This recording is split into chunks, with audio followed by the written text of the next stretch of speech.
Hey, hey, hey, Bonafide and YouTube otherwise.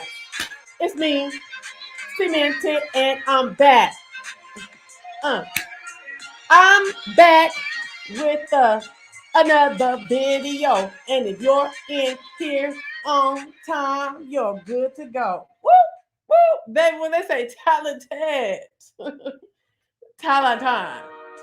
Yes, talente. What's going on? What is going on?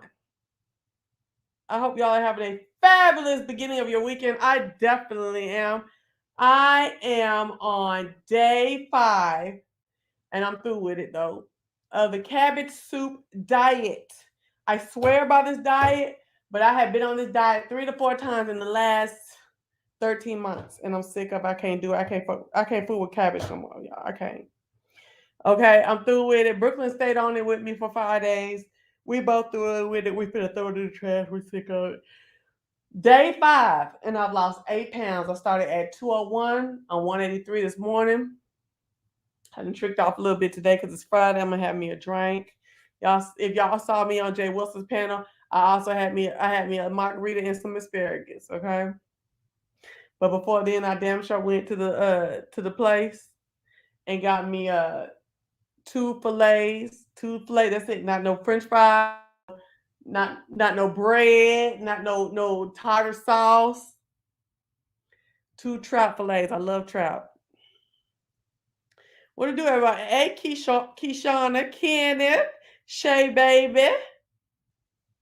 Onyx Blue Chat. Look at Onyx Blue. I get mad when she do that stuff, but that's what she do. That's her thing. Brooklyn Star 79. You ain't in no bush. Come down here and talk to us, girl. Polo. Mika. What to do? What to do? Let me see if I got some there we go. There go my baby. What's up, Mimi? Y'all, now I didn't come here with nothing serious to talk about. We just finna talk tonight, okay? Because it's some shit that's been going on, some stuff that's been going on in my life. Some things have been going on in these YouTube streets. Some things have been going on in the world. We are gonna go over to Instagram today. Let me tell y'all something. Let me tell you something. I have lost 8 pounds in 5 days. I've done the cabbage soup diet. I have played around with it because I can't stand it no more. I cannot stand this diet no more. I'm sick of it. But babe, what I tell you, I have been on this diet for 12 days. If you can do it, look it up and look at the Divas Can't Cook recipe. Okay, and that's not the one that I always follow, but that's a good one. You said bless myself for being on Pastor's channel, child. The folks talked about me like a dog because I was on Pastor's channel, honey. What up, Miss T? We're gonna talk about them niggas that was over there in that chat talking because I sure went back to that chat. We're gonna talk about them Negroes that was talking, okay? So, anyways, I done lost 8 pounds in 5 days. But you know, the most I've ever I've done 12 days at a time and I lost 16 pounds. Y'all, the cabbage soup diet, if you want a quick weight loss, it is all mostly water and a little muscle.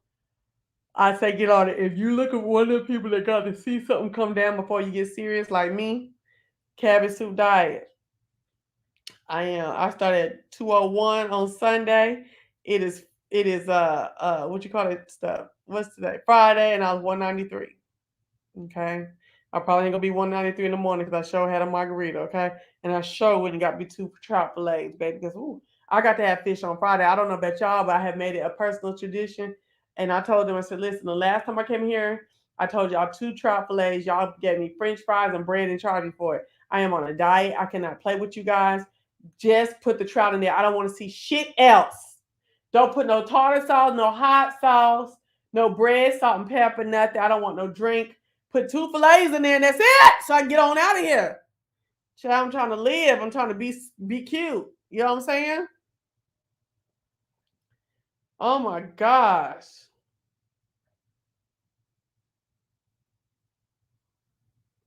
Ooh, we're gonna talk about hold on. I'm not messing with keto. My mama got that keto flu and she was sick like a dog for like a week. And she was sick bad, like it was COVID. She was sick. No, it wasn't like COVID. I take that back. Lord forgive me. But it was harsh, very harsh. That keto flu, I'm not messing with keto. Mm-mm. It does give you dramatic changes, but I'm not messing with keto. But if you can do it, do it. Try it out. But don't be non-aware of the keto flu, okay? So I'm finna come on here and we're gonna hold on. And we're gonna talk about these Negroes that try to talk about me over on Jay Wilson's panel. Now, I have not only been doing the cabbage soup diet, I've been working out too. I've been doing my HIIT program and I've been walking. Okay, because I ain't been really doing the cabbage soup as strict as I have before. We're having me a margarita at night, okay? And a skinless chicken thighs, okay? Because girl, I can't do this cabbage soup no more. I'm at the point where I'm gagging, like I can feel from my mid abdomen that I'm like go go. Okay, I can't do it no more. I'm sick of it.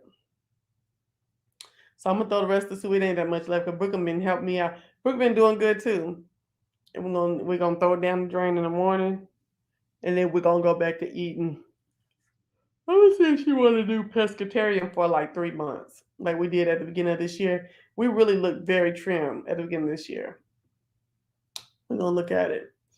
Baby, let me tell y'all something. I was over on Jay Wilson panel minding what they call my own business. Am I ready for combat? No, this is just what I do when I don't feel like doing it with my head. Look, the reason why I haven't been on here all week and I've been seeing people, they've been in the comment section. I've been trying to keep y'all engaged on my community wall. Let you know I'm alive, I'm still here, you know what I'm saying? But I've been having so many people like, when you coming on? What's going on? Email, da da da da. And I'm like, y'all, sometimes I just need a break. For me to be on a diet, I cannot do everything. I gotta make shit real simple. I got to go after what I'm looking for. So I didn't have time to really concentrate on details of what's going on in, social media or on the beef sector or anything like that. You know what I'm saying? I didn't have time for it. I didn't want to do it. I'm doing a lot of personal changes right now. There's a lot of things about me in my relationships, and I'm not talking about just romantic. I know everybody loves to hear. They want to hear what happened, why y'all not together no more. But the thing about it is not just a romantic relationship. There's a lot of family relationships, work relationships, and friendship relationships that I'm really trying to work on me in, and that makes less time for YouTube. I'm just be honest with you, okay? I'm not somebody who lives for YouTube, okay? Hey, Summer Breeze.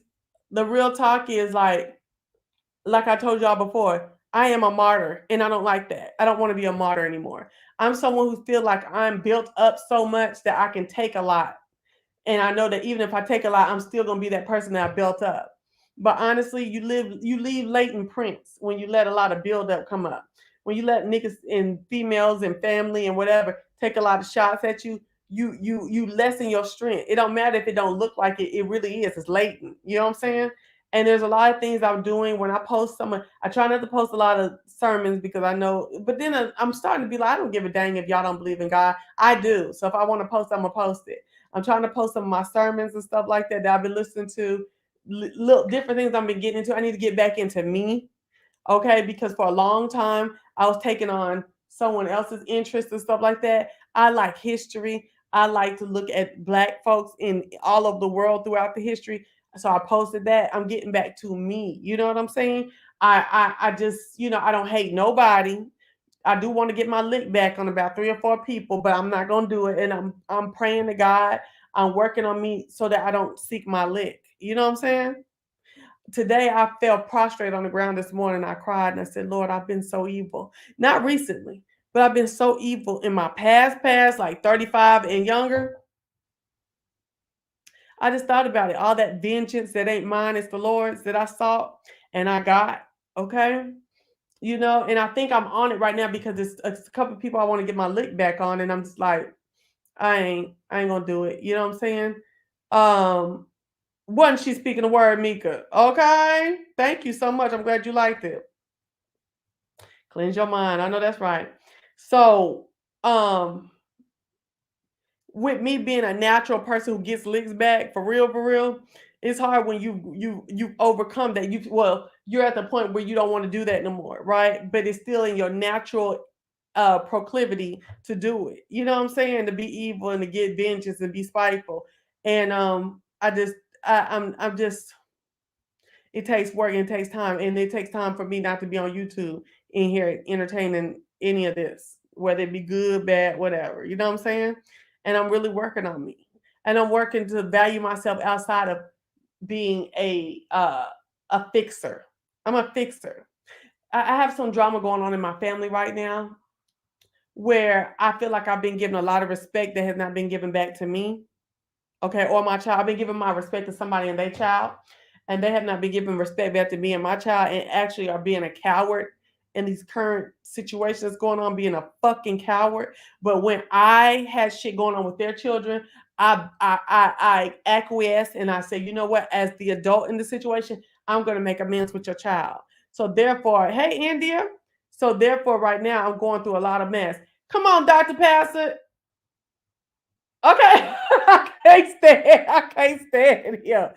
Wait, I want to get on that. I want to get on you real quick. Pastor, hold on. I'm gonna drop my link real quick. We'll come back to this. Okay. I can't stand him. He talking about some. All right, college proclivity. Okay. Uh, see, if I listen, if I didn't want to be somebody in this world, if I didn't really, oh, but he might be at work. If I didn't really want to be somebody in this world, baby, I would be wreaking havoc all through this damn YouTube motherfucker. You know what I'm saying? But girl, I got stuff going on. You know what I'm saying? I report to people, and I'm not talking about just at my job. I'm talking about in my community. Okay, I'm elected.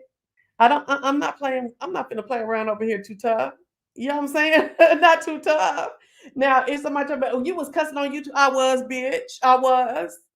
I be cussing in these meetings and these town halls and shit too. And so I'm not really tripping about that. Come on. Look. I dropped it. What's up, Villanor? Did you see that I subscribed to your channel the other day? You ain't got nothing over there, girl. What you did you delete some shit? I'm gonna come back. I'm gonna come back over there. Hold on, here go Kenneth. What up, Kenneth? Hey, Chelsea, what's it going on, girly? I'm chilling, Kenneth, chilling. I'm finna be on here for a while tonight. I'm just chilling. What's going on? Uh, not much. All I gotta say is TGIF. Thank God it's Friday. Woo! Yes, indeed. I've Yes, been working hard indeed. this week because see, next week I go out for a whole month. So I've been working hard. So folks, do not call this phone. Don't call this phone. You go out whole month? If you don't mind me asking, what the heavens for? When you're good, they give you time. Oh, you get vacay. Mm. You get vacay, so to speak. Mm-hmm. Oh, look And at Jay Wilson. all I gotta say is I am indeed proud of you for trying to get yourself back in order. That's definitely good to Yes. hear. Look, I Well, had to just take a break. I was I watching though. understand. I understand. What's up there, What up, Dr. Mayberry? Pasta? I don't know these proclivities and things, and let me reiterate, as Bless Watkins would say. But anyway, no, I'm doing really well tonight. Thank you for asking. Look, Pastor, I get the words wrong sometimes when I get to moving too fast. And then since I had these braces, did you call me steel mouth, steel teeth, or something? The braces didn't change how I talk a little bit. You know what? I don't remember if I did. Once you Oh, get get on, hex, nigga. You know you said that about my teeth. okay, well they get Hey, straight. hey, Listen, Jay take it Wilson, from you have been someone that's making had money in these braces last 3 too. days. Huh? I've had braces in the past myself, Yeah, so they, I they can hell. understand how it is. They hell as an adult. Jay Wilson, you've been getting money these past couple days. Go ahead. What money? What happened? No, you've been having content. I ain't mad at you. I said, shit, let me get on in here. It's the beginning of You the know month. I what? gotta get Said, I'm gonna ride this wave, but I'm like you. You do what you gotta do, and then if I can just readjust, I'll do it. But for right now, I'm gonna ride this ship until it comes to the port, and that's it. But I really appreciate what you were saying. The story you were saying was really interesting with the dynamics with your family, how oh you my said gosh. respect somebody and their child, but you don't. It's not reciprocated, and I just At, think that was at deep. I was all. listening to you. Yeah, so I want to get back into that. So this is the thing. So I have someone in my family who has a child that I can't stand. Their child was born in 1999, I believe. And I came, the boy was about 3 months old. And y'all, some of y'all might not be able to understand it. Some of y'all might not be able to get with it. But I held this 3-month-old baby in my hand, and I knew I wasn't gonna like him. I just knew it. I just knew it. But every time I would come to Atlanta, because I lived in Texas at the time, every time I would come to Atlanta, I would be respectful and proper. See, I was bred. I wasn't like stomp down, say drug up. Okay. I was bred, so I know how to do. So I would go and I would be, and even as a little child, he would F with my child and keep effing with her and messing with her and have her crying. And see, my child's her head didn't grow in like most babies do. It took her about 6 years before her skull closed up. She had a soft skull. And she couldn't have head injuries. And he would mess with her and mess with her. I remember one day I went in the room and she was on her head, face down. And I punched him. He was 4 years old, and I got that back real good. You know what I'm saying? Because you messed with my child's brain, okay? And I told you to keep your hands off of her. And me and that and his mother got into it, and we didn't talk for like a year. You know what I'm saying? But me and that child's mother are very tight, so we ended up coming back together. But every time I would get around them, you know what I'm saying? Now I didn't punch him hard. I'm talking about like, but I popped that back so hard. I can see the shock though. If you have a baby who has a soft skull and something could go wrong, I don't know if I would be able to sit there. I get you on that. Yeah, I get you on that. I got his back real good. That's what I say. I didn't do this, but I did pop that back in real good till he got off one of them feet. Okay, because I was like, hold up now, you fucking around, and I done told your ass to get somewhere and sit the fuck down. Okay, leave my child alone. So I mean, we've come back to Atlanta for years before we moved here, and every time we were here, he kept messing with her. And it was to the point where, when you got kids that run you off a vacation, that run grown folks off their motherfucking vacation, So when we finally moved here, it's some other bullshit that went down. I'm not gonna get into, some other bullshit. And me and him then on Memorial Day this year, we was knucking and bucking and ready to fight. They had to pull me out the house. My boyfriend had to snatch me out the house because it was like, whatever, nigga, let's do whatever. You know what I'm saying? And see, at this point, he's 20 years old. We're 21 years apart. Okay. So my point is this. Yes, I'm your cousin, but little nigga, I'm 20 years older than you. Okay. And I'm not my child, your cousin. I'm 20 years older than you, cousin. You see what I'm saying? And you keep talking to me like I'm a fool or like I'm a kid and stuff like that. And I don't play games like that, Jay Wilson. I get on here and I act like I got good sense. I act like, I might do a little shade and stuff like that. But I don't play with bad kids. I don't even like kids for real, but I don't play with bad kids. No, that's understandable. Especially when you're that old, you know better. And if someone has told you not to do something and you do it, then it's going to piss somebody off. And like I said, I get it. Because I can imagine people who would do that. So. And now we've done told my auntie some shit, and she want to act like, like a coward. And I'm like, no, bitch, like you need to address my child just like I addressed your child straight up. Like an adult, you need to come and do that. Don't do no fake ass shit. So now that, we not fucking around on the holidays and shit. And it's a lot I've been going through. You know what I'm saying? It's just a lot I've been going through.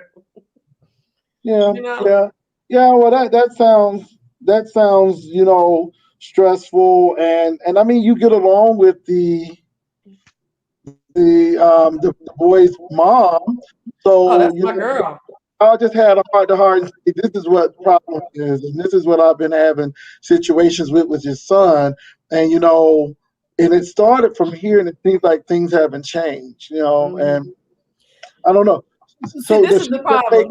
Does she take up for him and let him do stuff? Is she one of those? Oh my gosh! And see, the thing about it is this: I have exercised extreme respect towards her in the way that she handles her kids, and when I've gotten into incidents with her son, because I don't have a problem with her daughter, but the kid, the little boy, I remember, like, when you say stuff to her, she over in the corner looking like, you better not say nothing too crazy. I'll fuck you up. You say something crazy, and I've been trying to be respectful of her, you know what I'm saying? But she's not respectful of me and mine, so I just had to chill out, so I had to chill out. And see, my thing is, I'll attack you. You know what I'm saying? I don't want to say that online. Hold on, let me say this. It's a thin line between love and hate with me, for real. Okay, I'll be honest with you. Okay, and she knows that, and she'll attack me too, and we'll just be some attacking motherfuckers, you know. Yeah, but Miss I think it Miss has to be Chelsea, some respect. Miss What you Chelsea, saying? Uh-huh. if I may get a little biblical here for just a second. Okay, come on. I got 2 biblicals on here. Come on. The Bible does say, "Train your child in the way he should go, and when he is old, he will not depart from it." And I feel that in this situation, if the mom should have trained the child to be more respectful to others. That's true. No, you're not telling a lie. We didn't say that before, but child, he 21 now, 22. And he's still acting this, and he's still acting like a fool. Well, Chelsea, what was the most recent thing that he did that kind of ticked you off? Well, on Mother's Day, I had a big Mother's Day dinner, right? For all the, Mhm. all my mothers here in Atlanta that I fuck with, you know what I'm saying? So I made a whole dinner, mimosas. Oh, it was nice, cookies, all kind of shit, right? Just really nice. And we had a good time. And he brought because he was there for his mother, and he brought his girlfriend there. And I didn't know what was going on. I asked his girlfriend, "Are you a mother? Where are your kids at, or whatever?" Right? Because I'm thinking he 21 at the time. Maybe she had some children. Hell, at 21, I had one. And so she was like, "Oh no, I don't have no kids." Da, da, da, da. And then for like 3 weeks straight, and then even on Memorial Day, which I guess was 3 weeks later after Mother's Day, they kept asking me. She asked me at the table, his mama. She asked me that night going home. She asked me another text message. Then she asked me on Memorial Day, "Why was you asking her if she was a mother?" Bitch, because these kids be having mothers at their age. You know what I'm saying? It was just really weird that Whoa. why she kept harking on me about that. And Well, so did you when I ask her why? wait, yeah, and she said, I just thought it was weird that you asked that. So when on Memorial Day, we're at her house, and me and her have had a good time. She didn't ask me. Well, she asked me when I first came in, but she didn't ask me no more. We was good. We was having a good time. And then when he came home during Memorial Day, he gonna have. I was actually packing up, getting ready to leave, and he was like, why did you say that to my girlfriend? And I was like, because I wanted to, because I asked. And I'm tired of you and your mama talking to me about the motherfucking shit. Don't ask me about the shit again. And then he want to talk all crazy. See, now this ain't no little boy. You know what I'm saying? This boy about 6'2", about 300 pounds, okay? And I was like, he was like, jumping in my face. I was jumping in his face, and his sister and them had to snatch me back and snatch him back, and then they pushed me in the house. And my boyfriend was telling me to stop acting tacky, be classy. You know what I'm saying? I'm like, nigga, I'm ready to fight. See, you don't know me like that. You know what I'm saying? All Well, these niggas Chelsea, in this house will fight and tear this whole house up. Okay, y'all Chelsea, don't know us so like that. I'm hearing this, and what needs to happen is say, look, when he's there, I'm not going to be there That's because what obviously it is now, Jay Wilson. That's what it is. that because obviously there's some issues. So in order to keep the peace, if he is there, I'm not going to come there Yeah. because I'm not going to have anyone get in my face. Mm-hmm. And then you don't even have the nerve to stop him. So that says a lot about you. Right. And so if you allow He that had to my happen, shirt like this. yeah, if you're going to allow that to happen, then this is not going to work because now I'm going to start looking at you sideways for allowing it to happen. So if we can't, when he's there, then I'm not showing up. We can meet somewhere. You can come to my house. If he's not there, I'll be there, but I don't feel comfortable in the situation. We were doing very well. This situation happened weeks ago, and now to bring this up, you must have been holding that, and that's not healthy. And I'll be damned if somebody gonna touch me because you might lose a son. So in order to keep the My peace, mama had to tell her that. yeah, we need to I stay away from each other. So I just think I you just agree have to with be Dr. wise with that. Pastor on this one. I agree Listen, with so Dr. that's where we Pastor at on this right one. now, where we don't go nowhere. But see, the thing about it is we are a very small family. We don't have a gang of family. Okay, so every holiday, so okay, this is how it usually goes. Thanksgiving is usually at her house. Christmas, I usually have a big extravaganza all the time. But this year, we're not going to be able to do it because she's not going to go anywhere. Her child can't go, which is understandable. You know what I'm saying? And I'm not going to her house. And I think that if she really values the relationship, then she needs to have a talk with him. If he can control his anger or whatever he has, cool. But if you can't, you need to, we're not going to have that. And I don't blame you. I'm not going to go anywhere where somebody's acting crazy and then and then the parent ain't going to say nothing about it. Absolutely not. So hopefully, that's her son. But again, you shouldn't jeopardize your health and wellness and your sanity because he don't want to do right. You've already told him, and then for the mere fact that he would approach, you're his cousin or aunt? Cousin. So, and you're older than him, he's gonna approach you like that? Yeah, I'm like 21 years older than him. Yeah, no, that's some disrespect. You don't approach people like that. I wish one of my cousins would approach me like that. Are you an older cousin to some kids, to some folks? Oh heck yeah. Yeah, me too, I had a big family. So my grandparents had 8 kids. And I am their oldest child's oldest kid. So I'm the first baby. Now we got folks going all the way down after that. You know what I'm saying? So that's basically, I'm like, and again, my mom raised the last 4 of her brothers and sisters. So his mother is really like my sister. So sometimes I call her my sister, sometimes I call her my aunt. Yeah. And everybody knows that. So it's like a blur. So kind of, I'm like his auntie cousin too. You know what I'm saying? I'm his cousin or something like that, whatever you call it. But wait, I do want to address this lady in the chat. Her name is One Up. She said, I would like to hear their side. Well, One Up, let me tell you something. It is some stuff that ain't made for YouTube that I'm not saying, but I am giving you the roundabout understanding of what is going on. Okay. At the end of the day, she has enabled her son to be very disrespectful for years. To when he tried to do her, and I ain't gonna say what, try to be disrespectful to her. I drove from one side of Atlanta to the other side to go beat his motherfucking ass, and she had to pull me off of him because I don't play that. Okay, so it's a long-standing thing. It's a long-standing mound of disrespect that goes on with that young man. You know what I'm saying? To his parents and me. And my thing is, y'all might be his parents and y'all let that shit go on. I don't. You know what though? When I was raised, we were orderly. I mean, decent and in order. My mama raised us. Yeah, I had to take my youngest sister to one of my voice classes, and the voice teacher was just surprised because my sister sat there and she played her game and was very quiet. And she said, "I'm surprised." I'm like, "Well, she's with me.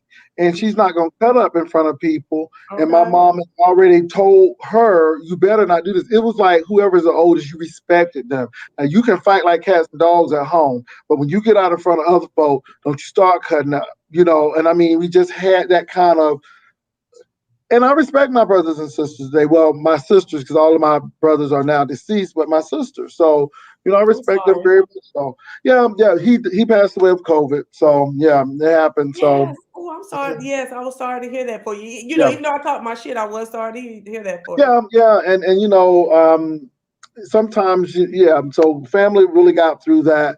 But even with him, he was older now. But it is really funny though, because even though they are older than me, they're scared of me because again, I'm cool. I guess I'm like you. I'm cool to you. Yeah. Jay Wilson. Okay, so even my homegirl's kids when they was young. So my one homegirl, she had a baby 2 weeks after I had my child, right?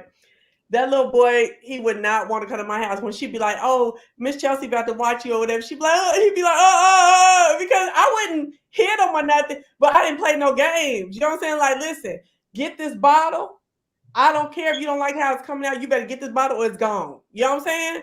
You better get this food. I'm not doing no making food for you and making food for my child, or you don't eat. You know what I'm saying? That's what it is. And all that hollering and crying, you can go in that room with them toys and holler and cry in there. Don't come out this room hollering and crying. I'm in my peace zone. Chelsea, the kids like me, but it's just, it's some just stuff with certain people that I just don't. I'm an Aries already, and we already like to fight anyhow. So Yes, I got an Aries cousin. so we already like to fight. We set it off, and we'll fight you to death. So I Mhm. just try to really pull back on that. And I don't know if you all are familiar with the Enneagram, but I'm an 8 on the Enneagram, and so Let yeah, me write. the I'm not. Enneagram, I'm an 8, and we do not like to be vulnerable in front of folk, and we can hurt your feelings and keep it moving. So are But you saying Enneagram? it's Is that it? Enneagram. It starts with an E. Oh, an But E? but, Miss it, but let me say it's a Miss good tool Chelsea. because even though it tells some good stuff, it deals with the good, the bad, and the ugly.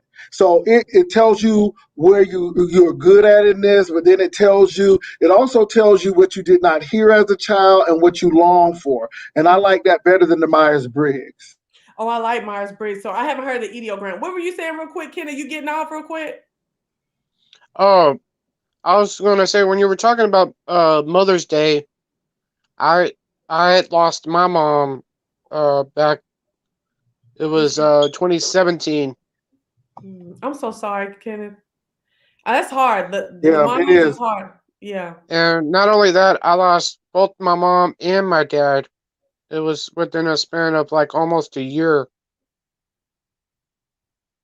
I'm sorry to hear that. I know loss is hard, but when that parent that you since you open your eyes is gone, I know that's even harder. I haven't lost one yet, but I'm scared. I'm scared. It's Cause one me of and the my mama roughest like this. experiences.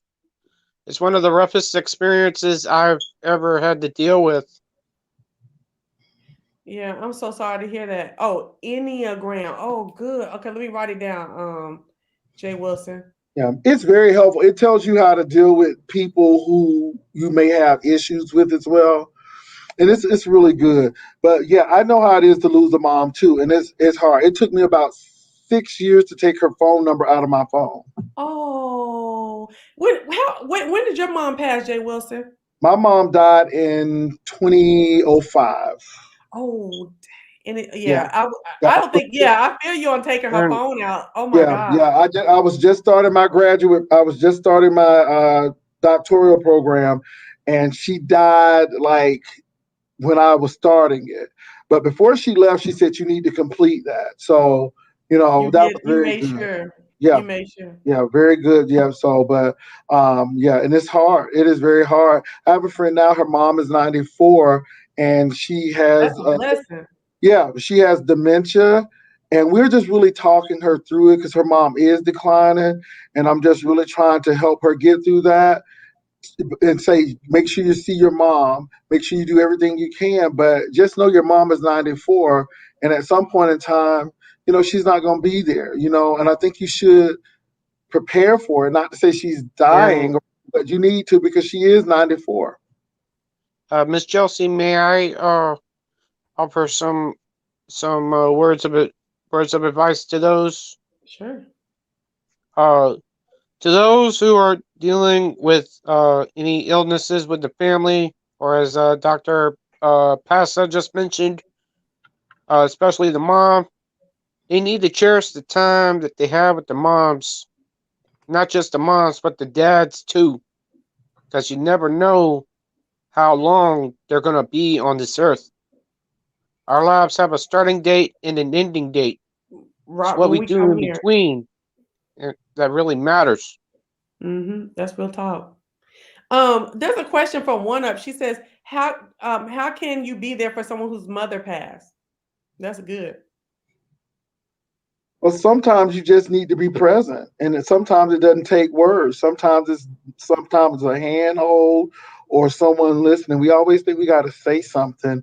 Sometimes it's just saying that, hey, if you want to talk, that's fine, but I'm just here for you, and I'm just gonna sit here with you. I mean, sometimes that's all people want. They don't want Mhm. your I advice; they just want you to listen. I agree. I agree with Dr. Pasa on on that. Sometimes in order to really show that person that you're there for them, the old adage, actions speak louder than words. I don't know if Yeah. you're if you're familiar with that adage. Yeah, I am familiar with that. I've never been good with death and like speaking to people, but I'm starting to take on that. And see, most of the time, because see, all my friends that I grew up with that are losing parents right now, they're off somewhere else. So you have to say something on Facebook or text message or call. I'm like, dang, I wish we was in the same place so I could just be there with you. I can try to entertain you because my words be sounding crazy. You know what I'm saying? And I know that and the thing about it is, I was telling my homegirl the other day, she lost her mother um like December last year, and she lost her husband in January. Okay. And I told her, I said, I am watching all of y'all so that I'll know how to handle it because they are doing very well. You know what I'm saying? I don't know what I'll do. I know I'm gonna be effed up for my mom or my dad. Miss Chelsea, I do apologize for cutting you off there, but I just came across a comment from one B. Lenore, which said the need will vary per person. Meet the person where they are, and Yeah, I I'm with do that. believe that is true. Okay. Yeah, I believe that too. Hey Chase, thank you. That's your friend Kenneth. Yeah, that's the one that I told. That's the one I told you about. Okay. Hey Chase, thank you for coming by. You're welcome anytime. So Jay Wilson, how many kids was it in your family? I had um I had 5 sisters and 2 brothers. Wow. So it's 8 kids too. Okay. So 5, and my grandmom had it was 4 boys and 4 girls. Wow. Okay. Okay. So hmm so y'all were a previous generation big and a current generation big too. Yeah. hmm And you're like the second to last because you're just 50 something, right? I am the third to the youngest, so I have 2 sisters who are younger than I am. Anyone like lower 40s like me? I do have a sister who's lower 40s, and I have a sister who is in her 30s. Oh shit, you do. Damn, your mom and daddy was getting it in for a long ass time. So my brothers Um, and sisters were older than I was, so I know people want to act like we was all cramped in a trailer, but they had already moved out. But it was just me and my younger 2 sisters, so everybody else had moved out. So it was just me and my So two you were sisters. like the older brother in that fact. Well, at the house, but I still had my 2 brothers with me at the Right. time. hmm And so do they leave? See, me and my sister, don't deal with nobody in our family. She's just a lone wolf. She just said, I don't deal with y'all, I'm over here. You know what I'm saying? No, But we're all tight. oh good. We are all tight. Now I am closer with my older siblings, Oh, okay. but we all look after each other, and yeah, we really do. I don't know if I told you all, but I did find a niece on 23andMe. My oldest brother, who again no longer with us, he was in the army at Fort Bliss, and he had a child we didn't know about. So all of a sudden, I don't have no children, and that thing was real close. I'm like, well, I know I ain't, I know I've been accused of having children and beating my wife and stuff, but I You sure have. You sure have. but come to find um, out, it was my oldest brother, and he had a daughter, and so I'm really close with her. She lives in Texas, and it's really funny because I'm in Texas and she lives in Texas, so we're really close. So one of those bags, those plastic bags that they sell about, one of them actually went to her for Oh, Christmas. that's good. I'm glad. So you're keeping a connection with her. So I'm off for a month, and I plan on doing some more of my lineage stuff. I've traced us all the way back to 1802, but white folks gonna keep a claim on their land and shit like that. But I'm going to South Carolina in a week, no, in 2 weeks, to go back and get on some Miss microfiche Chelsea, and do some paperwork. And go ahead. Oh, I'm sorry. I didn't say white folks with Kenneth on here. What's going on, Kenneth? I'm gonna have to hop down. The battery on my phone is getting severely low. Okay. All right, Dr. Kenneth. Look, thank Passa, you. it was an honor to have. It was an honor to talk with you, You too, Kenneth. I enjoyed the conversation. and I will make sure that I am back. Whenever Miss Chelsea goes live, I will make sure I'm here. It All was Thank you, right. nice to meet Kenneth. you. We'll see you soon, boo. I thought he was biracial. No, Kenneth's white, he said. Okay. He from the South. I gotta check that. He's Southern. I can feel Southern. If I'm Yeah. wrong, I might be wrong, but I can feel Yeah. Southern. Well, I went back and I found out that of course Wilcox is British, and we were in southern Georgia, and John Wilcox, who owned a lumber plantation. Yeah, so we come from that. It's really interesting. So I'm related to the Wilcoxes with two L's and one L. Wow. Okay, so let me tell you mine. So we're from the French Huguenots. Okay, the French Huguenots. We're not Okay. from them. We were just slaves of them. I haven't seen anything where there was any blood. Of the Pickens and the Noble family in South Carolina, in Abbeville, South Carolina. So basically, they were big slave owners, statesmen, war heroes, and stuff like that, all the way back into the 1700s. Okay, very much colonizers and pioneers of the New World, basically. And so they started up in Virginia, coming from France, and that's where I first found my. Hold on, let me count it. Okay, that's the grandmama, um, great grandma, great grandma, great four grandmas. Okay, five grandmas back in 1802. Um, where she was born. And the way I found it is I found it on the slave rolls. Okay. Wow. And yes, and so each estate had a count of their slaves, right? So uh she was born in Virginia in 1802. And then they moved down in the 1820s down to South Carolina in Abbeville, in that little area over there. I went out Mhm. there year before last on YouTube, and baby, I couldn't hardly get no reception. I was real scared. It was real backwoods. I was like, Lord, okay. But they're all there. The Nobles and the Pickens and the Calhouns, okay.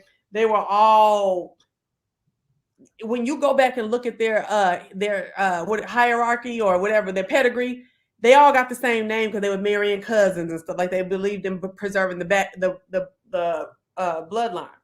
So what Mhm. happened was Ezekiel Pickens Nobles marries into, or yeah, no, marries this Calhoun girl, and so his father said, or he married her. He was a doctor. He said he don't want to be on the, he wants to go on the western frontier. So they moved to Mississippi as Tallahatchies, Talladega. I have to look at it. I have it in my ancestry thing. Well, uh they moved from Abbeville, South Carolina, Jay Wilson, to Tallahatchies or Talladega. Tallahatchie, Mississippi. Is that what it, Because you know Tallahatchie? there is a Tallahatchie, Mississippi. Well, it's a river called the Tallahatchie too, right? That's it. That's it. The Okay, so yeah, Tallahatchie Bridge, is over the Tallahatchie River, and it's in the fertile belt. It's in the black belt where they grow a lot of food in Mississippi. right. So yeah, So they moved there. I don't know why, but he was a doctor. it's in the Okay. Delta. Okay. So, well, I'm from the Delta then, I guess. And so they moved their slaves there too. Well, uh, there is paperwork on that family where one of their slaves named Polly went to sleep and kicked a lantern over and burnt the house down. Now I Mm, saw a movie when I was younger, and I cannot figure it. If I be talking about it as many times as I can remember on here, in case somebody else saw this movie, where they were. It's a movie that came out in like the 2010s, where they had a slave that kicked over a lantern and caused the house to catch on fire. So their whole family papers are in the University of California files for some reason. I don't understand because nobody's out there. Okay, so she burnt the house down, and at that same time, the carpetbaggers were coming during the Civil War. hmm. So Mr. Ezekiel Pickett Noble took over half of his slaves and moved to New Orleans. And that's where my second great grandmother was born, in New Orleans. So they stayed in New Orleans for a little while. And then after the war, they came back out to Mississippi, saw it was toe up, and went to Texas. Wow. Mm-hmm. Wow, that's deep. That is deep. When you see what these people had to go through, and they could Hey, still Jada. read and want to vote. This is why people talk about education. Education is important to me because these people couldn't get it, but Mhm. yet they made sure their kids could. They really knew the value of it. And then when you see how these people were treated and how they were promised freedom and didn't get freedom and how their children were sold out, Mhm. it was really barbaric. And I mean, this is what I tell black people, we are really survivors because I don't think any other group of people could have gone through a lot of stuff that black people did. Jay Dunn asked you a question. While you figuring out that question, I want to say this one thing. So that generation was raised up, and then that lady had one daughter. That's the slave from the last slave, Polly, had one daughter. Her one daughter had several kids over a couple husbands, right? But one of them, I know for sure. Like I've met her in my life. She was around in my life till I was probably about 19. Okay, and she was alive. And I remember her when I look at the marriage certificate, I found all that too.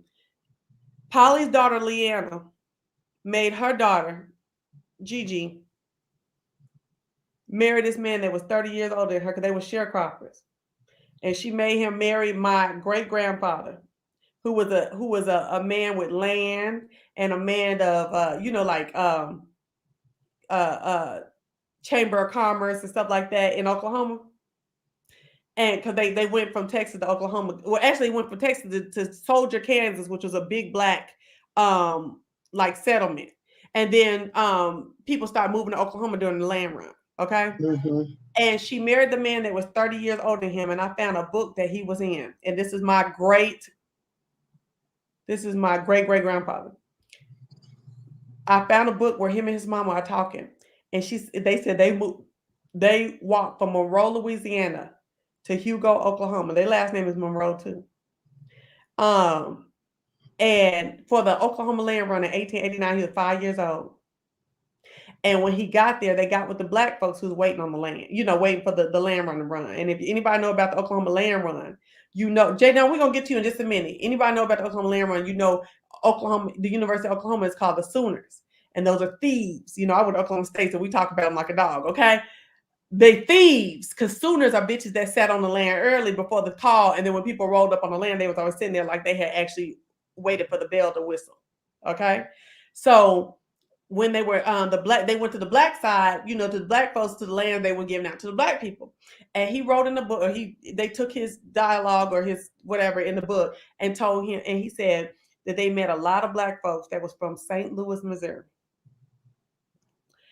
and they was in dire need and destitution, saying that the carpetbaggers that came and told them, give us so and so money and we're going to take you out west where there's land waiting on you.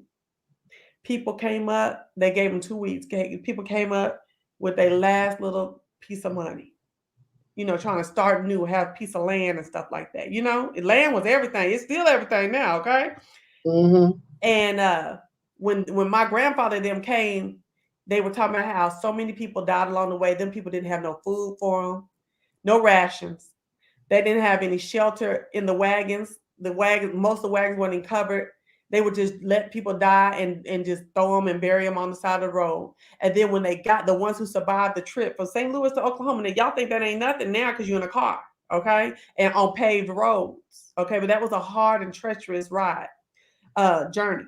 When they got over here to Oklahoma, they told that they just left them, just dropped them off and left them, and they was begging and what do you call it when you ain't ate and you can see the bones and stuff, malnurtured in the streets of Oklahoma right before the land run. And Wow. he said he saw a lot of them die while they was there, getting everything, Hmm. participating. I said, oh my gosh.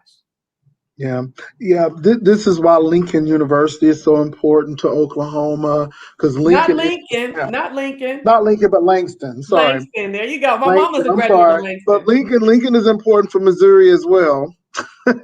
It's important for Missouri as well, but Langston rather because the Mhm. town of Langston, and there's a lot of black townships in Oklahoma.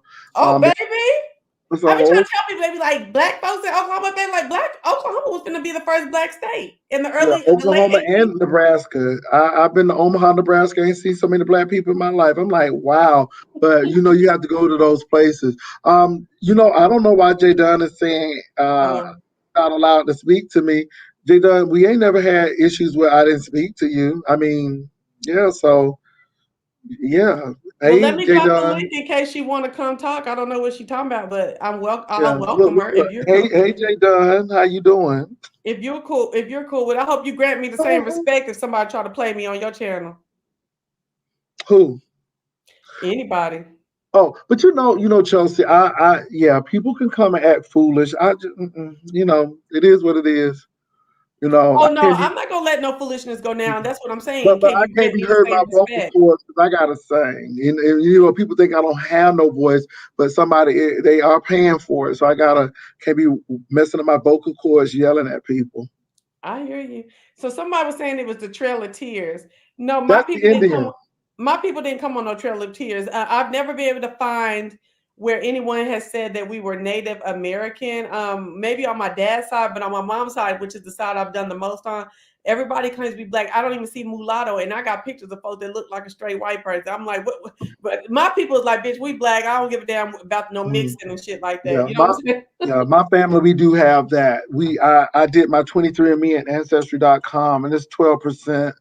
I'm 12% European with Yeah, a but that little ain't nothing though. By the time you get, that's way back in the yeah, 1800s. yeah, but still in all though, yeah, it See, ain't that's the not. thing. Black folks be trying to like these folks that be trying to say these we aborigines to the United States and stuff like that. Now I ain't gonna act like in Pangea it wasn't black folks crossing over the world and going all over the place stuff like that. But these folks is trying to call themselves some black Indians and stuff and get some land. Baby, them white folks ain't gonna give y'all shit. You have to really be. There are some black people who do have that, but it's very very rare. Jay Dunn, I'm not upset with you, girl. Why I got to be upset with you, Jay Dunn? I got to be upset with you, Jay Dunn. I hate how you say her name. Jay Dunn, this is business. Why I'm upset with you? I don't know you. We don't have kids together. We haven't gone into any ventures and stuff. Hey, Slappy. Oh, what up, Slappy? Go tis the ahead. season. I mean, but I'm not mad at you, Jay Dunn. I mean, you know, I just try not to drive and do my lives because you might call the police. But I ain't mad at you, sis. Okay, She tried. She I tried. did meet Jay Dunn. No, I did meet Jay Dunn, and I think Jay Dunn was like the first person who was not at the house that I met, and we really had a good time. I like Jay Dunn. We met in Atlanta, and she was pretty cool. Mm-hmm. Black Star know her history. Yes, and them Calhouns was dirty, baby. I don't even have time to talk about that. I'm not talking about it tonight. Them Calhouns some dirty bitches, okay? But Well, anyway, have go you ahead. ever heard of the Meludgeons? They were in the hills of Kentucky, Eastern Tennessee, and Virginia, and Appalachia. Appalachia. And it is rumored that Elvis Presley and Abraham Lincoln were of that stock, which is African men and white women. And they are in Eastern Tennessee, and they have the Presbyterian Church worked with them a great deal, but they were discriminated against. But people didn't know if they were black. They didn't know if they were Portuguese. They didn't know, and so now they have done the DNA, and the DNA has just pretty much confirmed that it was white women and black men. Shut up. Yeah, it's called the Meludgeons, I Mulligan. believe. Let me I'm see, gonna look that up. Meludgeons, and Let it's me mark it. MELUNGEON. Okay. Yeah, I it's like, a lost. So I'll they're look in it up too. Appalachia. Yeah, So, okay, so listen, so your people you said was from where?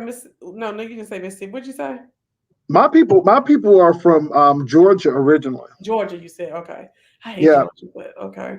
they Yeah. they they are they are they are near Perry, Macon, Hazelhurst, Hawkinsville, Eastman, Waycross, Lumber City. When I first got here, I used to hang in Macon a lot. Yeah, McRae I'm and country. those. I can't get into this fast city life. You know what I'm saying? I'm country. Well, I'm gonna tell you what though. When I went to my mom's hometown, and when I went to her to stay with her aunt and uncle, when I tell you when it get dark, it gets dark. And Oh, in Georgia? Oh, yeah, yes, and baby. I'm not talking about. I'm talking about in the country. And when I Yes. think about I said I wish somebody would with some white sheets and some fire come up. That had to be the most scariest. I'm just thinking Ooh. about what people had to go through because it's dark. It is dark. It is very rural. Let me tell So you something. It's something about the night sky in Georgia that is very scary. It's super dark. It's black.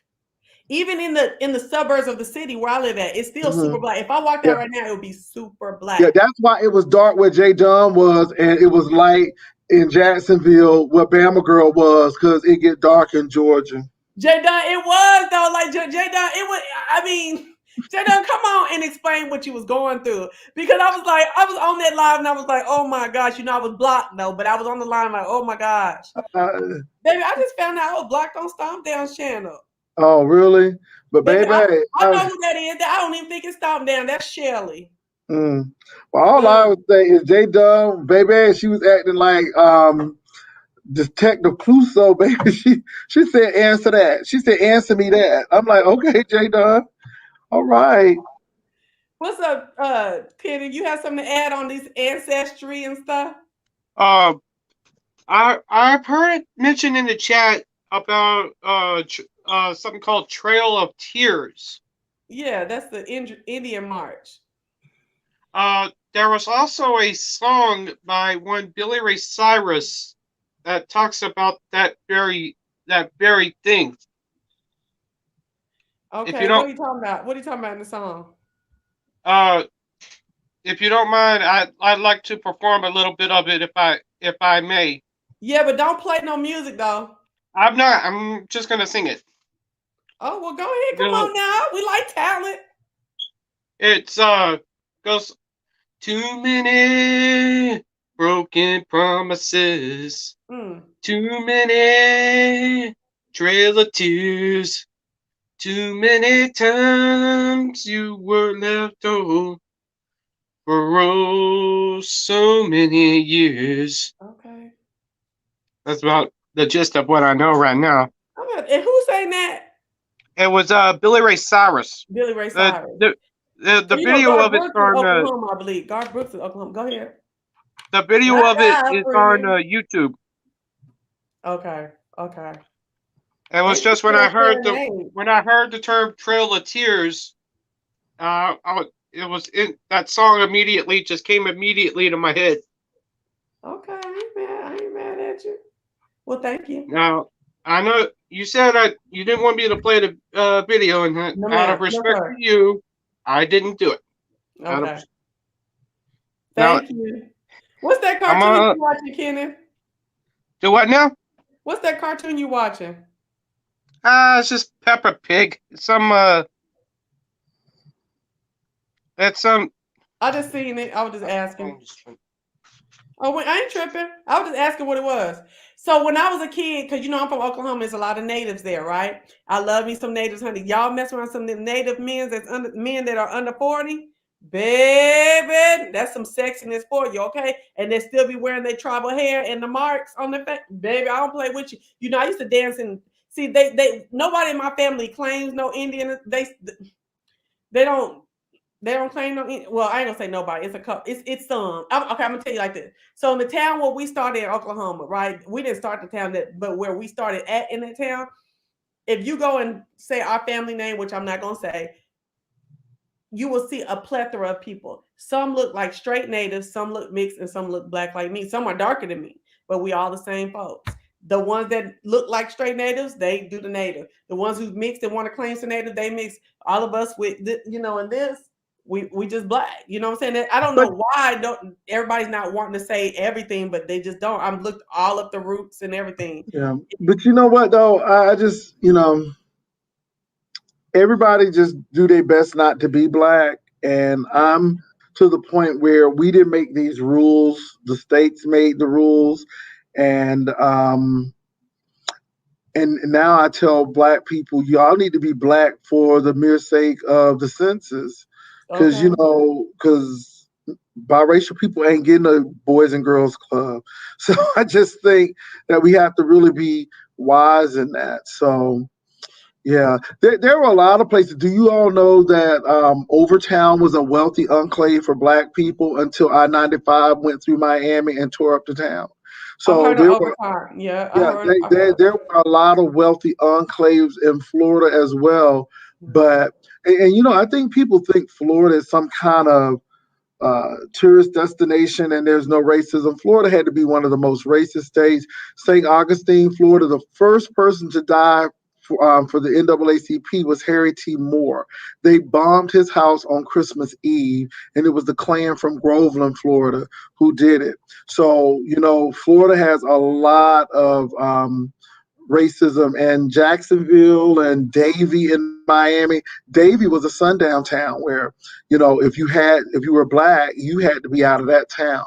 So I don't know if anybody's ever been to Pahokee, Clewiston, Belglade. Oh, These are yeah, I heard this place. well, What those are about places. Ocala? Ocala. I Well, know folks from Ocala is near Ocala. Gainesville, but these places are near Lake Okeechobee, which is really agriculture.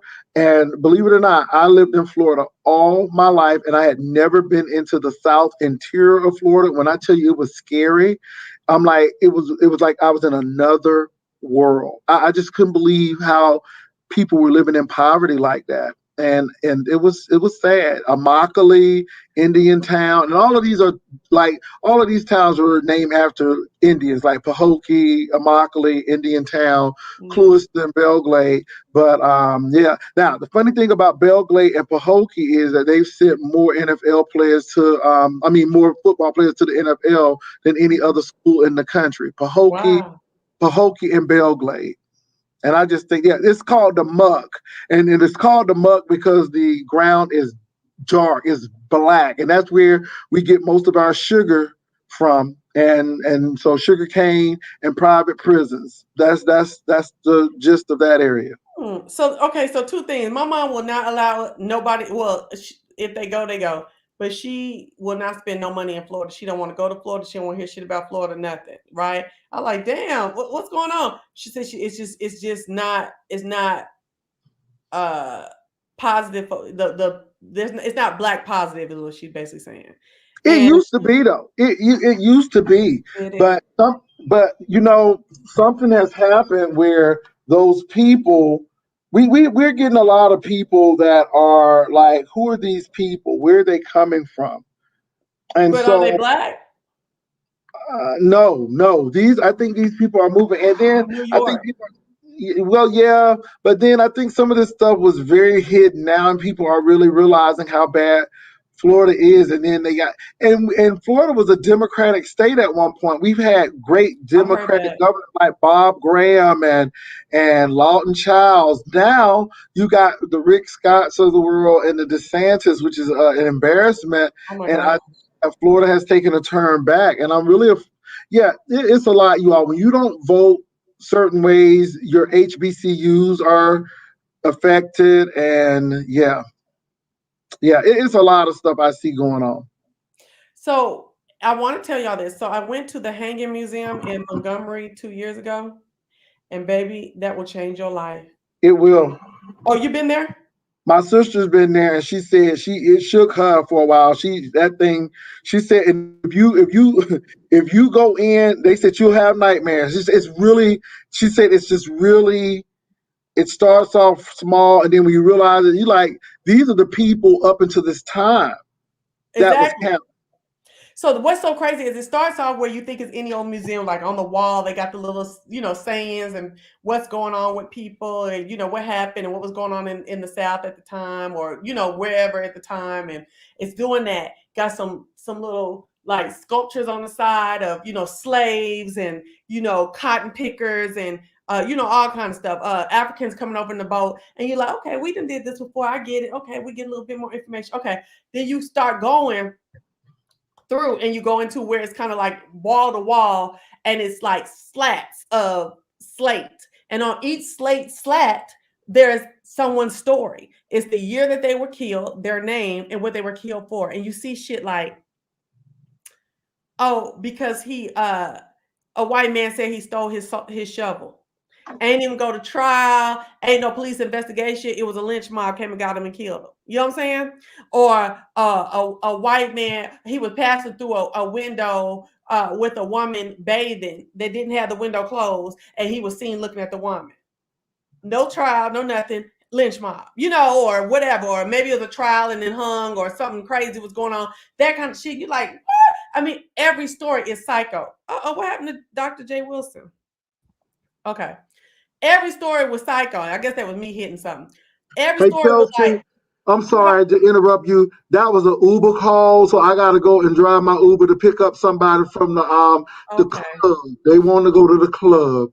So I'll talk to you later. But thank you. I enjoyed this very much. Thank you for coming on. Thank you for coming on. What happened? Oh, they calling you, honey. Somebody want to see you. Okay, we're going to let you go, Jay Wilson. Okay.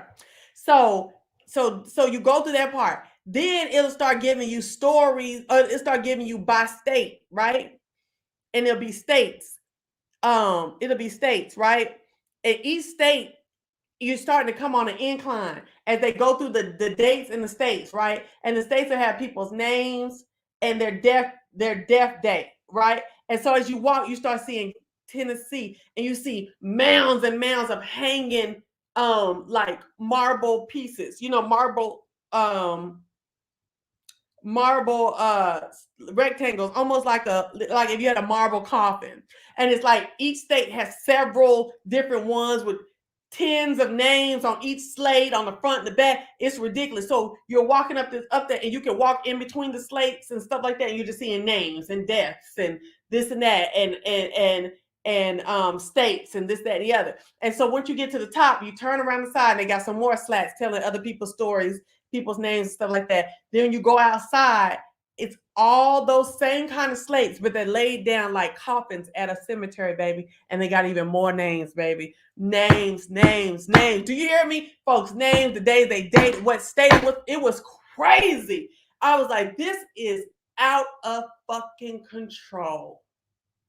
And when you see the stuff they were killed for, and then you see these type of killings out in the street on nowadays from these police officers and shit, and these random vigilantes and stuff like that, you just be like, oh my gosh, this is still going on. They could make a museum from, I think they went all the way to like the 40s, from the 40s to now, and it could be just as big as this. And it was the 40s, the 1940s to the 2020s, and the museum might even be bigger. Y'all, and when I tell you, we went in July and it was hot. And all I could think about was picking cotton out in Montgomery, Alabama. Baby, no ma'am. No ma'am. I couldn't do no Montgomery, baby. And I'd have been in Macon, okay? Baby, I'd have been in Birmingham, Huntsville. Baby, I'd have been in Jackson.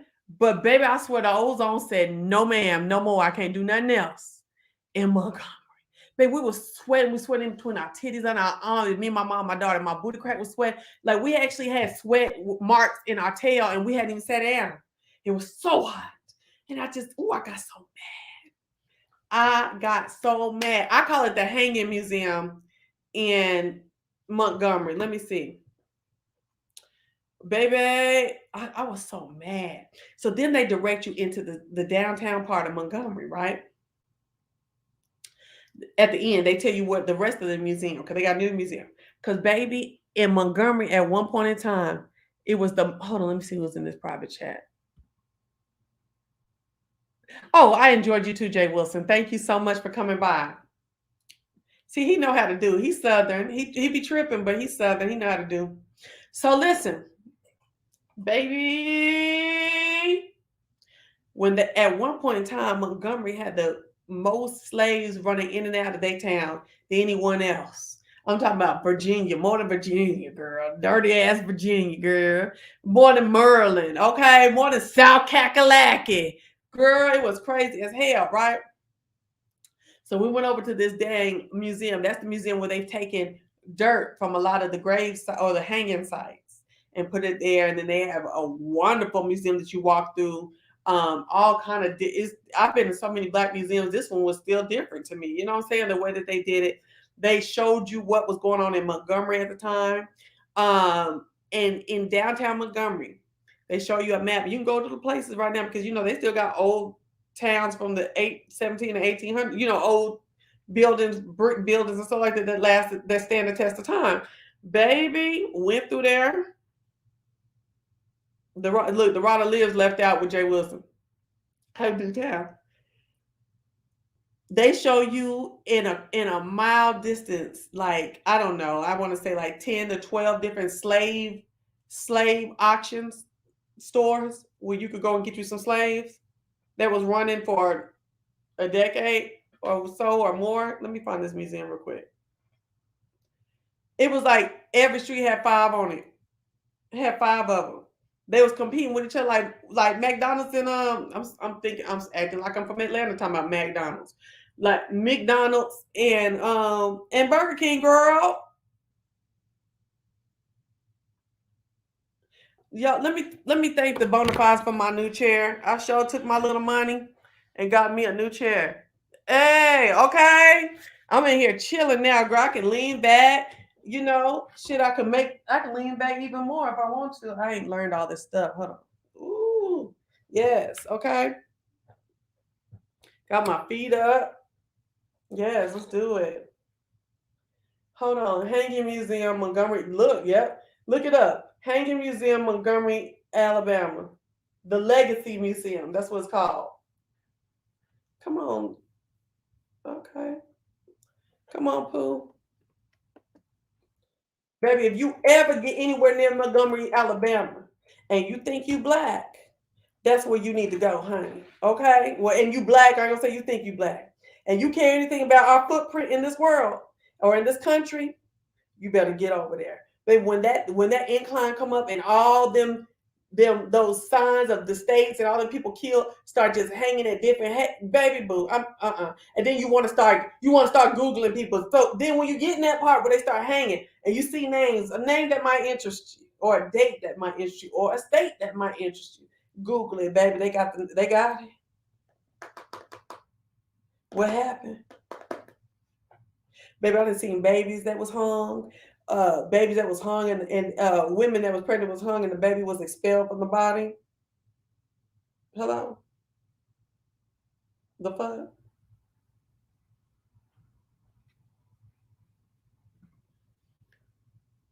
Okay. What?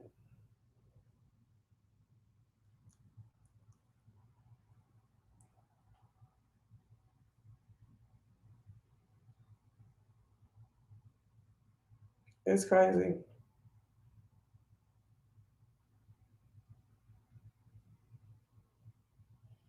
Now, Kwani, let me see a Kwani on here. See, I wanted to get a little messy with Jay Whisper, but he done left. Not about him, but about some stuff. She live right now. Now, Kwani, things ain't gonna be right till you apologize. Cause that bullshit you did the other day was on some real time bullshit. And that's all I'm gonna say about that. But I'm telling y'all, that hanging museum is off the chain. I have to put that in my African American museums that I've ever been to, and I've been to a lot, from DC, all the way back to probably Dallas. I don't know if I went to one in Seattle. No, I went to some other stuff in Seattle. So back to Dallas. So from DC back to Dallas. I was gonna go to one. It seemed like all the black folks was in Tacoma anyway. Who know about Washington State? Ooh, it was ghetto in Tacoma. Ooh, it was ghetto. Anybody know anything about Tacoma, Washington? Ooh, baby, it was ghetto. We were so black and pushing babies in the stroller and stuff. Girl, I was looking up this realtor in North Carolina because that's where I'm thinking I'm going. And he's on YouTube, and he does all these things about YouTube, about North Carolina and moving there. Why you shouldn't, pros, cons. And then another suggestion for it was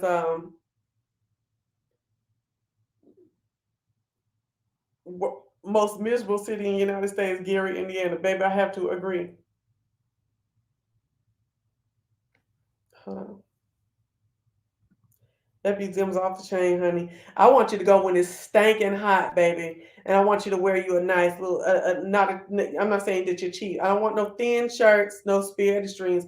Wear a shirt or a blouse and some pants. Yeah, they don't have to be thick, with some pants and some little sandals. I want you to feel it.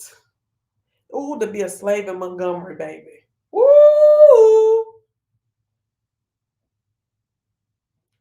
Oh, okay? So she know, baby. Tacoma is ghetto. Amber Evans says she get, baby. When you just said Evans, baby, I got a baby by some Evans, honey. And you say you from Gary? I tell you, folks, this is a small world. Folks will find you, honey. That book I read talked about how the mistress facilitated the violence like that again. What book she referenced? See, I gotta go. I'll be going back to these chats, seeing what y'all talking about. So I'll go back, Amber. Read Out of the House of Bondage. It gives you a peek into the evil, the mistress. Oh yeah, the Southern Belle, because it's really rarely talked about. I've been hearing it. See, but I'm also a history buff, so I've heard it talked about. Oh, I'm sorry, Amber. Baby, my baby is her people's is ooh. Her peoples are from Gary, baby. I can't do Gary. I've been to Gary about 2 or 3 times. Every time I go there, I'll be. But one thing I know is I go to that flea market and I'm finna go get one of them Polish sausages with them that good ass bread with them black poppy seeds on it and shit. Woo! The Village. It's called the Village. Girl, I've been places. You know, folks think I'm whatever, but I've been places. Girl, don't mess with no Gary. I'll fuck around in Hammond and shit. South, certain parts of South Chicago, certain. What up, though, Jadon? What's going on, girl? Nothing. How you been? I'm chilling. That's good. Yeah, I was listening to you and Jay Wilson, and that's why I was asking you about Oscarville, because I didn't find out about that until this year. But I'm you can go ahead. It was probably this year when I found it. They did a news run on it. Yeah, I thought that was really interesting because whenever we think about massacres of Black wealthy communities, we only hear about Tulsa. But I'm sure that across many of these states, there are so many ones like that. And so whenever I found out that town was the root of the reason why Lake Lanier is the way that it is, it was really interesting to learn. And if you actually look here on YouTube, you could find more videos, even some Atlanta born and raised YouTubers who talk a lot about it. You would be really amazed. And this is the reason why this is the reason why most of those Black people migrated to Atlanta and to Smyrna and different places because they were only given like one warning that town was going to be flooded to make that lake. And it was like either pack up and move or you're going to be flooded in. And some Black people refused to leave their property. They had businesses. They had different things that they already had going on and they refused to leave and they were flooded in there. It's an underground city in Lake Lanier. So what happened to the ones who refused to leave? They got flooded in and died. Oh no, are you serious? Yeah, it's an underwater city called Oscarville. And that's the reason why Lake Lanier is so creepy and haunted. Lanier be snatching bodies every summer. Yeah, and that's what made me look into it because this Memorial Day, it was like 4 people that I had done died at Lake Lanier. And I was like, oh, how do people just keep dying here? But I always knew from whenever I moved here that people told me not to go there, that it's like sundown towns over there because it's in Forsyth County. And they were like, it's sundown towns. They don't like Black people, this type of stuff. But yeah, the people who refused to leave, they flooded with the town, including cemeteries, Black churches, businesses, everything. And the crazy thing is they didn't even take the time to destroy the city. They just poured water. Yep. Crazy. And I wonder why anybody took no dives down there to go see nothing. I'm telling you, go on YouTube. It's some people that have actually done that, where they use these underwater drones, and it's like a drone that you can fly up in the air, but they have ones that go down in the water, and they have taken footage of different things down there. But I do believe that that's one Black story that has not really been told to a certain degree. And to be honest, it's only people that were born and raised here whose relatives survived that particular time in history that are even the ones that know about this, because they don't even teach about it. Yeah, the thing about it, see, I didn't hear nothing about it this year either. I just feel like everybody's gonna atone for the shit they do. You know what I'm saying? And I feel like there's so many Black history, like so many Black towns in history that were so prosperous and so self-sustaining that it made the white people feel like they were losing power. And it made them feel like, okay, we don't have nothing over them, which we're used to having that, especially in the South, honey. Okay. And I feel like we ain't gonna never probably get the full story on all of them, but I'm ready to hear all of them that I can. Right. I agree with you. And to me, I think it resonated with me when I found out about that, because yeah, I survived Katrina. And I survived South Mississippi, the Mississippi Gulf Coast. Okay. Okay. Yeah, and but then I lived in New Orleans for a little while, where I met so many people who survived that storm then. And it's a lot of in Mississippi though. Yeah, in Mississippi. I'm not taking away from it because I saw the destruction there too. I'm just trying to locate where you were at. Yeah. When Katrina happened, I was in South Mississippi. I was a teenager actually. And oh well, yeah, you're not. I keep forgetting. Yeah, you're way younger than me. Okay. Yeah, when Katrina happened, I was 18. So I was just finishing up high school and everything, trying to figure out about college whenever Katrina started. But it just made me think about the fact of how the people suffered during a natural disaster like Katrina, and to really know that the state of Georgia put people through a flood like that intentionally. That's crazy. That's crazy. You know, people say that the hurricane did happen in Katrina, but it was some other shit going on with them levees. Yeah, that's what I heard about as well whenever I was living there. And I worked at the PBS station, public broadcasting. It's called WYS in New Orleans.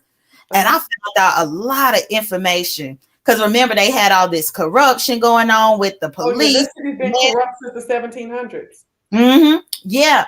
And essentially, there are some conspiracies that Katrina wasn't really a natural disaster, but that the levees were intentionally blown up. No, the hurricane was a natural disaster. The flooding was not. It's people speculating whether or not it was intentional by the powers that be. Right. Because Farrakhan said, see, I got mad at Farrakhan when it first happened because he was up there. And then, you got to talk to white. When you want to affect change, you got to talk to white people a certain way. So when he sat there and said, yeah, y'all blew up the levees, I was like, dog, like you sound so like conspiracy theory. Like folks are going to intentionally block you out because of that. You know what I'm saying? Like I would have never said nothing like there was bombs. They heard bombs and stuff like that until I actually had my shit all the way put together. You know what I'm saying? People have on record have said they heard bombs going off at the levees. Yeah, I know. Yeah. And they did that to flood out that side so they can gentrify. And that was the crazy part, because the French Quarter was not touched. None of the tourist areas were touched. And it's just unbelievable to me that they could do it in the way that they did. It was even corruption because I went to grad school at UNO.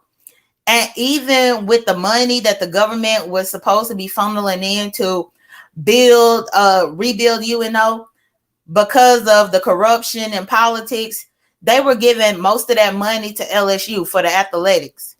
Oh. Instead of for the academics at the University of New Orleans, because LSU was all the way in Baton Rouge. They didn't get hit like that. It is, yeah. So LSU, in Ruston. That's in Ruston, ain't it? Yeah, it's up north. And whereas the University of New Orleans was actually in the heart of New Orleans, and that money was supposed to be helped to rebuild. And when I tell you, I was so happy to finally finish with my degree, because each year they were taking away certain academic programs to the point to where you didn't even know if they were going to have the money to support it. No, they didn't. Yeah. And so you could be in the middle of trying to get your degree and not even know if they were going to decide to next year do away with that particular department. Hell no. That's some bull crap right there. See, let me tell you something. I was, when Katrina happened, it was August 2005, about to turn 26. And Katrina was and will always be a major event in my life. That had me glued to the TV for a week. I don't know if I would have been on the TV for like a week, maybe a week and a half, if I didn't see the people the next day. Let me tell you what the thing about Katrina was. The night that Katrina hit was a Sunday, I believe. Was it Sunday? The Katrina hit on It was Sunday. It was Sunday. I used to have a party plan in business, right? And we were at a party with my homeboy having a good old time, and people was dealing with that storm. The flood didn't happen till the next day, right? Right. So it was the next morning. We was drinking, kicking it. You know, you see, this is our little life. You know what I'm saying? But there's billions of lives all over this world that do all kind of different things each day than us. And sometimes we get so honed in on our life, we forget that. And baby, let me tell you something. We was kicking it, drinking, had food for days. Baby, I have a picture of me down there the day Katrina happened, down in my fufu room. Oh wow. Dressed black in my little black dress, cute to kill. You know what I'm saying? We didn't know shit was going on. We didn't know a damn thing. Wasn't nobody texting, with nothing. And what's so crazy is somebody who is from it's Metairie. No, it's not Metairie. But it's on the west side. Metairie. You talk about Metairie or the West Bank? No, it's on the west side. It's a western suburb. Hold on, let me look it up. I'm gonna look up the map. I'm gonna tell you where he's from. He was at the party.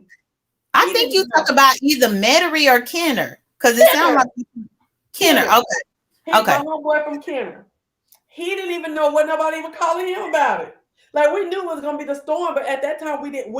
During that day, we didn't know that it was gonna be that crazy. Yeah. So he there now, born and raised in Kenner, okay? So we all kicking it, everybody go home by 2 or 3 in the morning. We still don't know. And this is when the bullshit started, okay? We still don't know shit. Woke up the next morning. My mama called me, she said, girl, turn on CNN. People is drowning in the rain. I said, drowning in the rain? And I turned on, I said, what the hell going on? I thought it was supposed to be, every I saw houses and and all life gone is terrible.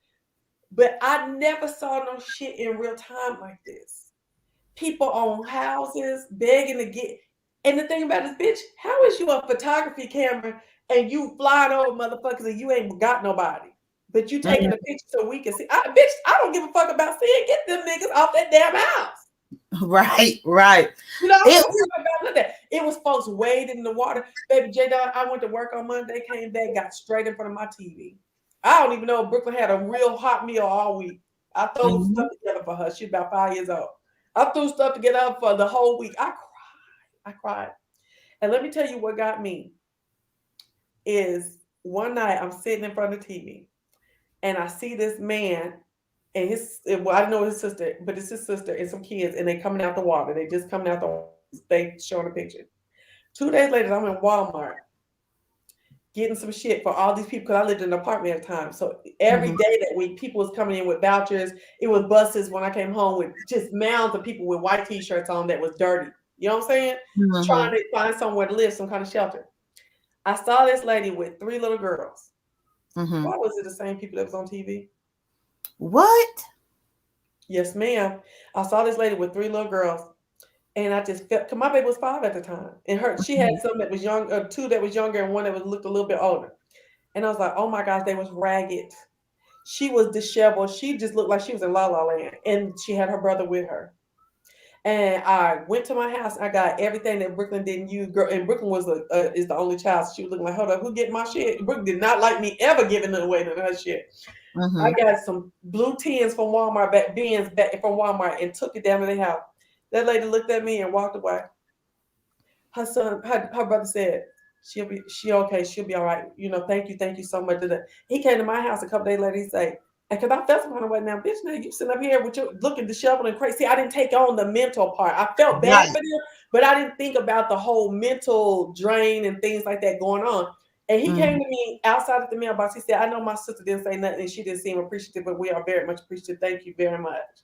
I was like, oh, okay. Because I ain't gonna lie, I felt some kind of way. But then I said, well, what's going on? He was like, we don't have nothing. We don't have pictures. We don't have draws. We don't have anything. He said draws. I don't say draws, but that's what he said. He was like, we don't have anything. But with you and people up here in Dallas, we don't know nothing about Dallas. I ain't never been in Dallas in my life. And I just thought, damn, to be totally uprooted and everything that you know is underwater, at least right now. You know what I'm saying? That's awesome.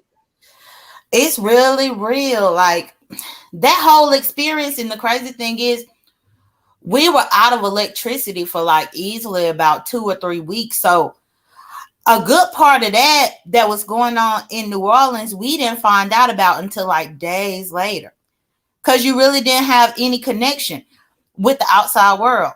The only way that you could charge your phone is going up in your car, running your car to charge your cell phone battery. But meanwhile, you're going to run out of gas because the gas stations don't have gas.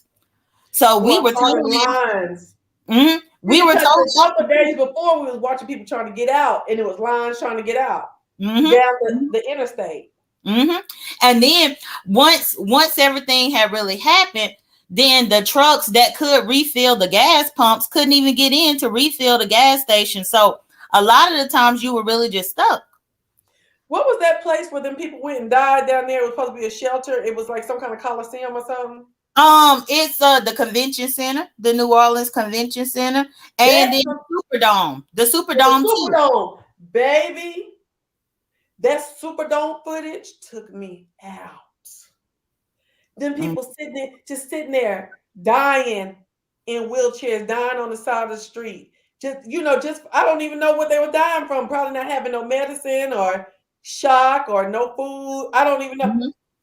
And bodies in the water. Girl, I couldn't, baby, I was screaming. I was praying for folks. It was ridiculous. I couldn't take that. And what was so crazy is them people got all the way up to where I'm from in Oklahoma. Girl, people was in North Dakota, Seattle, they were busting people wherever. And I thought, damn, just to get on a bus and these motherfuckers that took you to Timbuktu? Bitch, no. Yeah. It's definitely an experience that I will always remember. And I really just brought that up because that when I found out that it was that Oscarville got flooded on purpose, that's all that it reminded me of was Katrina. So you were in New Orleans when Katrina happened. You was at home, you said? Yeah, I was at home. So what happened in your area, J. Don? So I'm from the Mississippi Gulf Coast. So we got the beaches flooded to us. Because remember, we had all these casinos and stuff. I remember them ravaged. Yeah. And so the beaches flooded upward. Luckily, my town was a little bit higher to where we didn't get it. But my daddy was right down there where he lived. He's, I ain't trying to let them dox my daddy, but he on the Gulf Coast, you know. Okay. And so, like, a lot of their stuff ended up getting messed up. My auntie was working in the medical field at a hospital down there. And because of the storm, they were mandatorily required to go to work. And so my auntie described to me them having to move bedbound patients that couldn't evacuate up a floor, and then up another floor, and then up another floor because the water was rising. Yeah. And so for the most part, I just really had to deal with the aftermath. Our house got messed up where like trees and stuff fell onto the roof, but we didn't get flooded. Good. We didn't get flooded. Yeah. Was But it scary though? it was, well, growing up down there, we used to hurricanes. Oh, that's true. Okay. I think this was just different because it was longer than it has ever been. Normally you go through a hurricane and it might be like 2 days, 3 days without electricity, and then you back to normal. But this one lasted a couple of weeks without stuff, you know. Yeah. But it wasn't so scary at all because people were more trusting of each other during that time than any other time, because everybody is sleeping with their windows open. Because I mean, you don't have any AC. So everybody is sleeping with the windows open. People were emptying their refrigerators and deep freezers and putting it on the grill and letting neighbors just come get this food because it's gonna spoil if you don't. Oh, I love that. Yeah. So because I mean, what can you do whenever you don't have electricity? You don't have to let it go to waste. Right. And so I honestly feel like the people were more kind and safe, and you know, you could trust people more because everybody was they were struggling in to the death. same circumstance. Everybody's pants was down. It wasn't like haves and have not. Everybody didn't have. Yeah. And my mama's house where we live was the only house in our area that still had running water, even though it was cold. We still had running water. So I dealt with random people that didn't even talk to us, didn't even mess with us at all on any given day, but coming over there because they needed some water or they wanted to take a bath or I got to wash off my kids and all this kind of stuff. And so we had people like coming in and out of our house using our water during that. So when you say you met a lot of people in New Orleans that had survived Katrina, what's the most harrowing story you heard? Well, one of my good friends that I met, they lost everything, like what you were saying about the dude, about the people that you saw on the news. They lost pictures, childhood pictures, all of that. But I think the one that sticks out to me the most is one of my good friends. She was on the police force at that time. And she had to stay behind and actually patrol because remember they had all the looting and stuff. And so my friend, being a police officer, had to actually be out there. I think the thing that I like about her story though is that she got her kids and stuff outside of New Orleans, and she had them to just leave her there for her to do her job. And she was telling me about just the different stuff that she saw people getting killed just for trying to get something out of Walmart because they got a baby at home that's hungry. You know, she was telling me, and she saw a lot of the police corruption. That's how I know so much about the corruption because she told me a lot. But long story short, most of the people that I met, they lost relatives during the storm and pretty much lost everything and had to start from the ground up, you know, rebuilding their lives. The thing that I thought was interesting is like even 5 years after it happened, it was still taking so long to rebuild these places. Now they're still rebuilding now, girl. 16 years later. Right. And that was my thing. I just couldn't believe too. Because imagine even that mental trauma. Driving to where you got to go and still seeing this destruction for years and years and years. But they're saying that they are saying that they are supposed to be rebuilding this. But when are you going to do it? 5 years done passed. Right. So, yeah. So let me ask you something. So, oh, damn, what was I going to ask? Okay, so we're going to flip it a little bit. And we're going to talk about, let folks in the chat go in too, or talk about it too. So one thing I've noticed is that when New Orleans came here, baby, they was victims for about 2 or 3 days. Then they thought they was going to take over. when they came to Dallas. Okay, and I'm gonna tell you one thing: Fort Worth was not having it.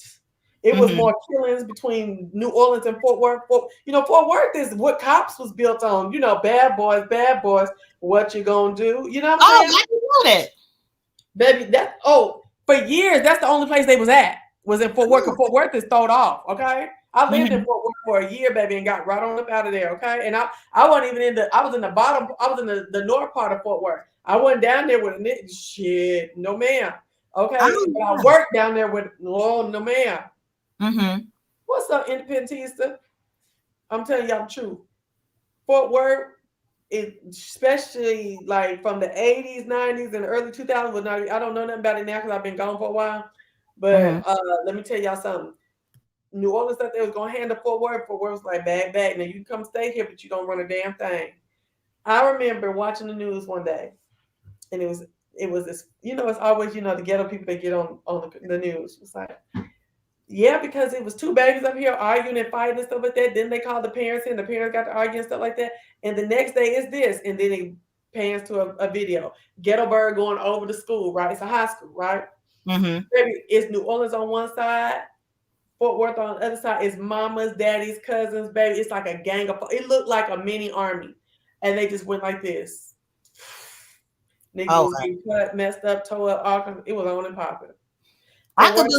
I could believe it because the people didn't have anything, like nothing. I know it was a lot of crime and violence after the fact, but that was once people got uprooted and got to like Fort Worth, like where you were, and they got there only to realize I don't have anything. I don't have a job. I don't have anything. And then, I did notice the escalation of violence as well. Yeah. And see, the thing about it is, I lived so I didn't live into Fort Worth till the next year after that. I lived in a suburb right before. I ain't gonna say all that, but I lived somewhere else, right? So when they were coming to my apartment, I wasn't in Fort Worth, and by the time I moved to Fort Worth, everything was coming. Like the people who was here was already settled. So, but this is the thing: in my apartment when they came here, I just started seeing the whole neighborhood or the whole complex change. Folks outside on the stoops, braiding hair and shit. We didn't, girl. We didn't do all that. You know what I'm saying? They brought their culture right on here, honey. Bare little naked little black skinned boys running, racing with no shoes on in the parking lot when you're trying to get your space and stuff. You know what I'm saying? Right. Girl, we don't be doing all that. And that's the funny part. Because you really could look at new people and tell that they came from New Orleans. Because same thing in my hometown. Like me growing up, my hometown was so small, Chelsea, that we had to go to Slidell, Louisiana to go to the mall. We didn't even have a mall. By that point, so many of the people from New Orleans and Louisiana and then the Mississippi Gulf Coast had done came into my town to the point to where they had to start actually building little outlets and stuff like that in order to, have something for these people to rebuild, because we used to go to Louisiana to go to the mall. Well, guess what? The mall is flooded. Yeah. You're right. And see, let me tell you something else, Jay Dunn. I'm looking at May Berry. She said New Orleans is while Arlington is ghetto now. That's Arlington, Texas. Listen, when I got to Arlington in 2004, Arlington, in my whole life going to Dallas, Arlington was country and slow off to the side and shit like that. But I'm gonna tell you one thing Katrina did. And that's when housing prices were decent, right before it started getting real crazy and the drop came. It allowed a lot of people that lived in New Orleans in squalor or in less, in houses that were not as nice that were in Dallas. I'm not trying to act like Dallas is better than New Orleans. I'm just saying. But what I was seeing and the people I ran into, they came up big time in some very nice houses, big ass, almost, way different than what they would have in New Orleans. And I was like, damn, I ain't mad at you. And they came up and they got their houses and sent their kids in the neighborhood. And I talked to so many of them. They were like, we don't. This is like Oz to us. Is what this lawyer told me that. And you're a lawyer. He's like, well, he's basically saying for them because he lived in some really snooty food. They showed me a picture of their house and stuff in New Orleans. And so he was like, this is like Oz for a lot of people. You know what I'm saying? Dallas. I Mhm. said Dallas because I hated Dallas at the time. Now I wish I would have never left. But she was like, yeah, like the schools are nice. It ain't ghetto in so many areas. Like so many areas you can go to, they ain't ghetto. We can get away from family and live a different life that we never seen. It's different. It's like a whole new world. A whole new world. Okay, yes. I was Mhm. like, oh yeah, get it in. One thing too unique that I can remember about my Katrina experience is like a lot of my friends messed themselves up as far as like Pell Grants and stuff because they just went and enrolled in the school just to get the money so that they could go and try to rebuild themselves. And after you do that for so long, then you're not eligible for a Pell Grant when you finally decide to take school seriously.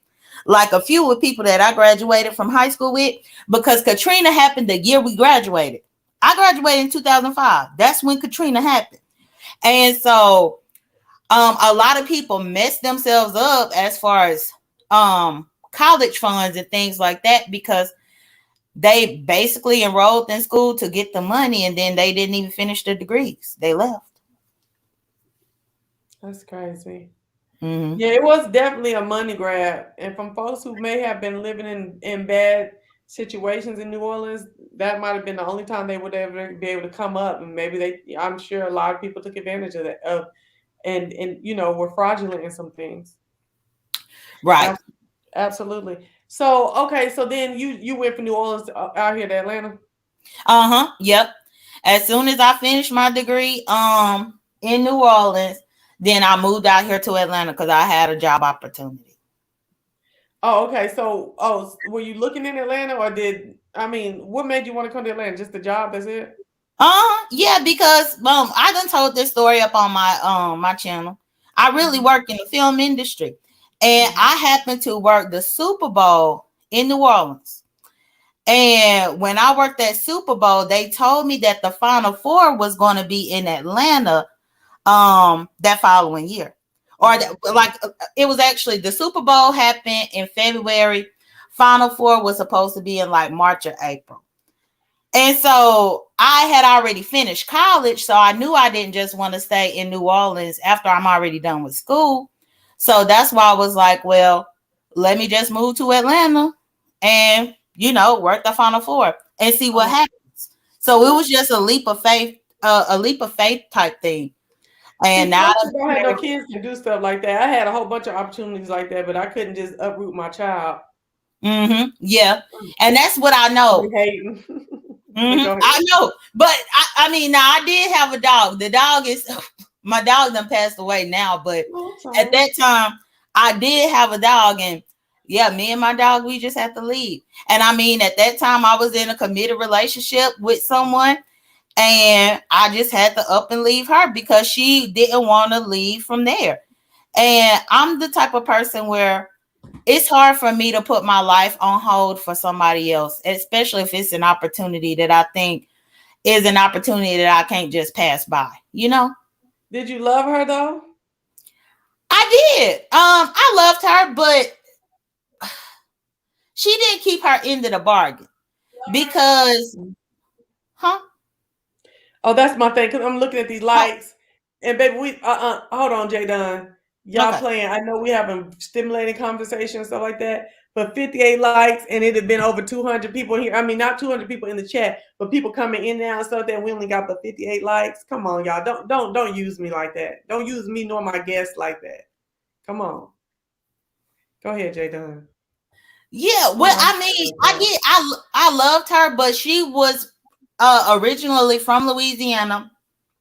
She was actually from the Lafayette area. And she was just one of them types that was more rooted and homebodied because she had siblings, her mama, her daddy, all of this. And she was so hesitant about leaving the state of Louisiana because she had never done it. And at that time, we were in our early 20s, and she never had took that leap of faith, and I couldn't wait on her. Yeah. Well, Amber Evans said, "What's love got to do with it?" Yeah, I don't know, y'all. I don't know, y'all. I look at things a lot differently. I don't know. Maybe because I'm a late year Gen X. I'm the last of the Gen Xers. You know what I'm saying? I was raised by a stone cold baby boomer. You know what I'm saying? I don't know. I have like, okay, so my birthday is right at the end of Gen X. It's going into millennial. So I didn't get I had computers in our house like maybe ninth grade to 12th grade, but we just played games on it. I might have did maybe one or two. No, I did my papers on typewriters. You know what I'm saying? But when I went to college, everything was on the computer. Right. So I was like that, maybe that first generation where there was actual like computer labs all over the damn campus, and that's just what you did. I was like, well, what the hell is this? I had to learn how to, you know what I'm saying? So I just think of things a lot different. I know people put a lot of weight and dog out millennials and stuff like that, but y'all just be on some different shit. You know what I'm saying? Like my daughter, I think she's a Gen Y or Z. I think she's Z. She's Z. Yeah, I think they're Z now. Yeah, I think she's Z. And they a little different too, but they still have, they're not as wild as some of the millennial thought. You know what I'm saying? And I'm not dogging millennials and I'm not dogging you, Jay Dunn. It's just like when I be listening to people who are like in their early 30s talking about love, it just seems like a business arrangement. Well, but I mean, marriage was initially a business arrangement. And I think sometimes people forget about that. Back in the day, people married for business purposes in order to grow and have wealth. We can't forget about that just because we in 2021 now. And my thing is, so with this young lady that I was dealing with, she had a very big family and she was just rooted with her big family. She had, brothers and stuff that had kids, and then she trying to help do this and do that. She was just worried about everybody except for herself, in my opinion. And I knew that I was not going to stay in New Orleans just to stay around for, for her to make up her mind on if she wanted to leave, because at some point you got to leave the nest. And I feel like living in Louisiana made her feel like she was still in the nest, even though she wasn't in her parents' house. And so, yeah. And for me, I had done left Mississippi to come to Louisiana. So why would I stay in Louisiana because of your family when I got another opportunity to do something else? And so I left. We still maintain communication, but yeah, we still did. But long story short, she just wasn't ready at that time. And now we have kind of just branched off apart from each other. But I'm just really one of those people because like my mother has passed away. So my survival is my only thought. I don't care about love. I don't care about none of that because, well, I saw that face, Chelsea. When I say that, I mean, I have to be a go-getter because I got to make sure that I set myself up properly in order for me to be able to do for myself. The one thing with my ex, with that situation, she would get herself in bonds. And of course, she got her mama to call. She could call her daddy. She could call her siblings because she got all of them. I don't have all of that. So I really can't be playing these types of games. I got to go where the money is. I feel you. Yes, I'm a Gen Xer. Like, yeah, because I'm 42. So, like I said, I'm at the tail end of Gen X. But yeah, I feel you. But I went to school with millennials. I went to there's millennials that went to junior high and high school with me. So, I'm right at that tail end. But Jay Dunn ain't old. Jay Dunn is like mid-30s or yeah, I just turned 35. I was born in 1986. I don't do anything shady about my age. Yeah, me either. I don't either. It is what it is. I like it. If bitches can say I'm looking old and shit like that, that's a motherfucking lie. In real life, don't nobody ever clock me for 42. And I don't know what this camera doing to you hoes, but nobody clocks me for 42. So But yeah, so okay, so let's talk about so I want to tell you to your face, thank you for not going under the James Caldwell spell when you were over there when I was going through that thing with them and he was trying to get you to try to dog me or whatever. I appreciate that. I said that on my live that I did right after that, but I wanted to tell you to your face while you were on my live today. Oh, you're welcome. You're welcome, because I know what it feels like when people just try to spin narratives and lie on you.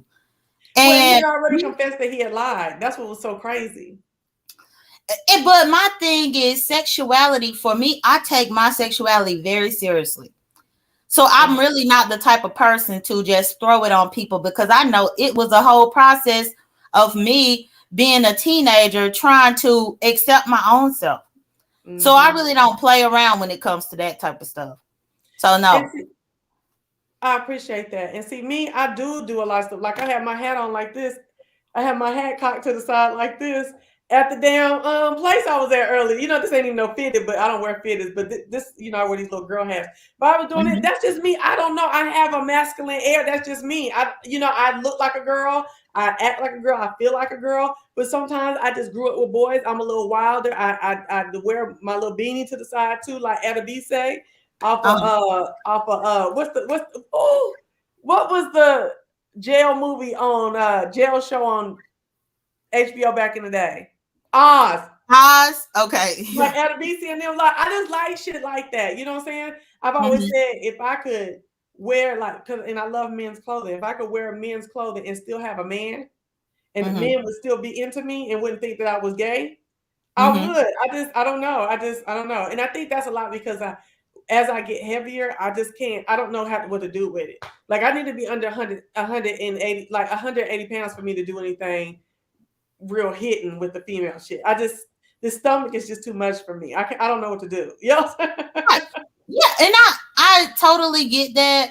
Yeah. But yeah, no, I wasn't trying to engage in that because I genuinely, as much as a reputation as I have on here, I try not to speak on stuff that I don't know. I really do. Now you see me running my mouth, but that's because I saw it for myself. Me too. That's right. Right. I be seeing shit. I know shit I done researched in the back, but I don't bring it on here. I just talk about what I've seen here. I don't do no doxing. I can. Right. Okay. But I ain't doxing. And the thing about it is, and see, there's another thing.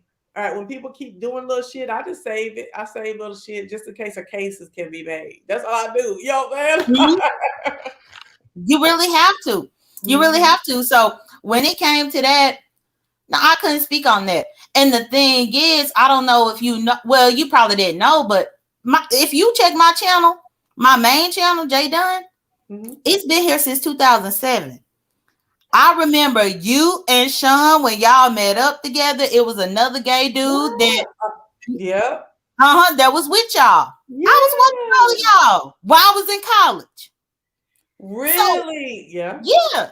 So my thing, and I can't think of the gay dude's name, but he don't even make content no more. Yeah. D-Mist. There we go. That's who it was. He used to have the little pound puppy or something, like some type of little thing that he always had on his shoulder. I remember all that. You know how we became friends, me and D-Mist? How? Arguing in Facebook groups. Oh, wow.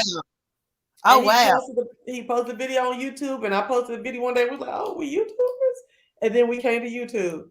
But yeah, we used to be for years. We were arguing about the Housewives and and some other show in Facebook groups that we used to just happen to be in on Facebook. Yeah, I remember all of y'all on the Blabs, all of that. I remember all of that. I wasn't on Blab that much. See, because they were at there's if you watch me, J Dunn, it's a level that I'm gonna go to. Sometimes I go over that level, but I hate that. But it's a level that I'm gonna go to because at the end of the day, this shit ain't my end all be all. And there's things that there's a way that I only want to carry to myself. I don't mind cussing. I don't mind talking about activities of the day and pop culture and stuff like that.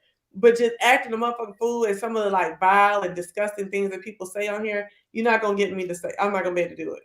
Not on the camera. Now you call my phone with the bullshit, I'm gonna do you. You know what I'm saying? Right.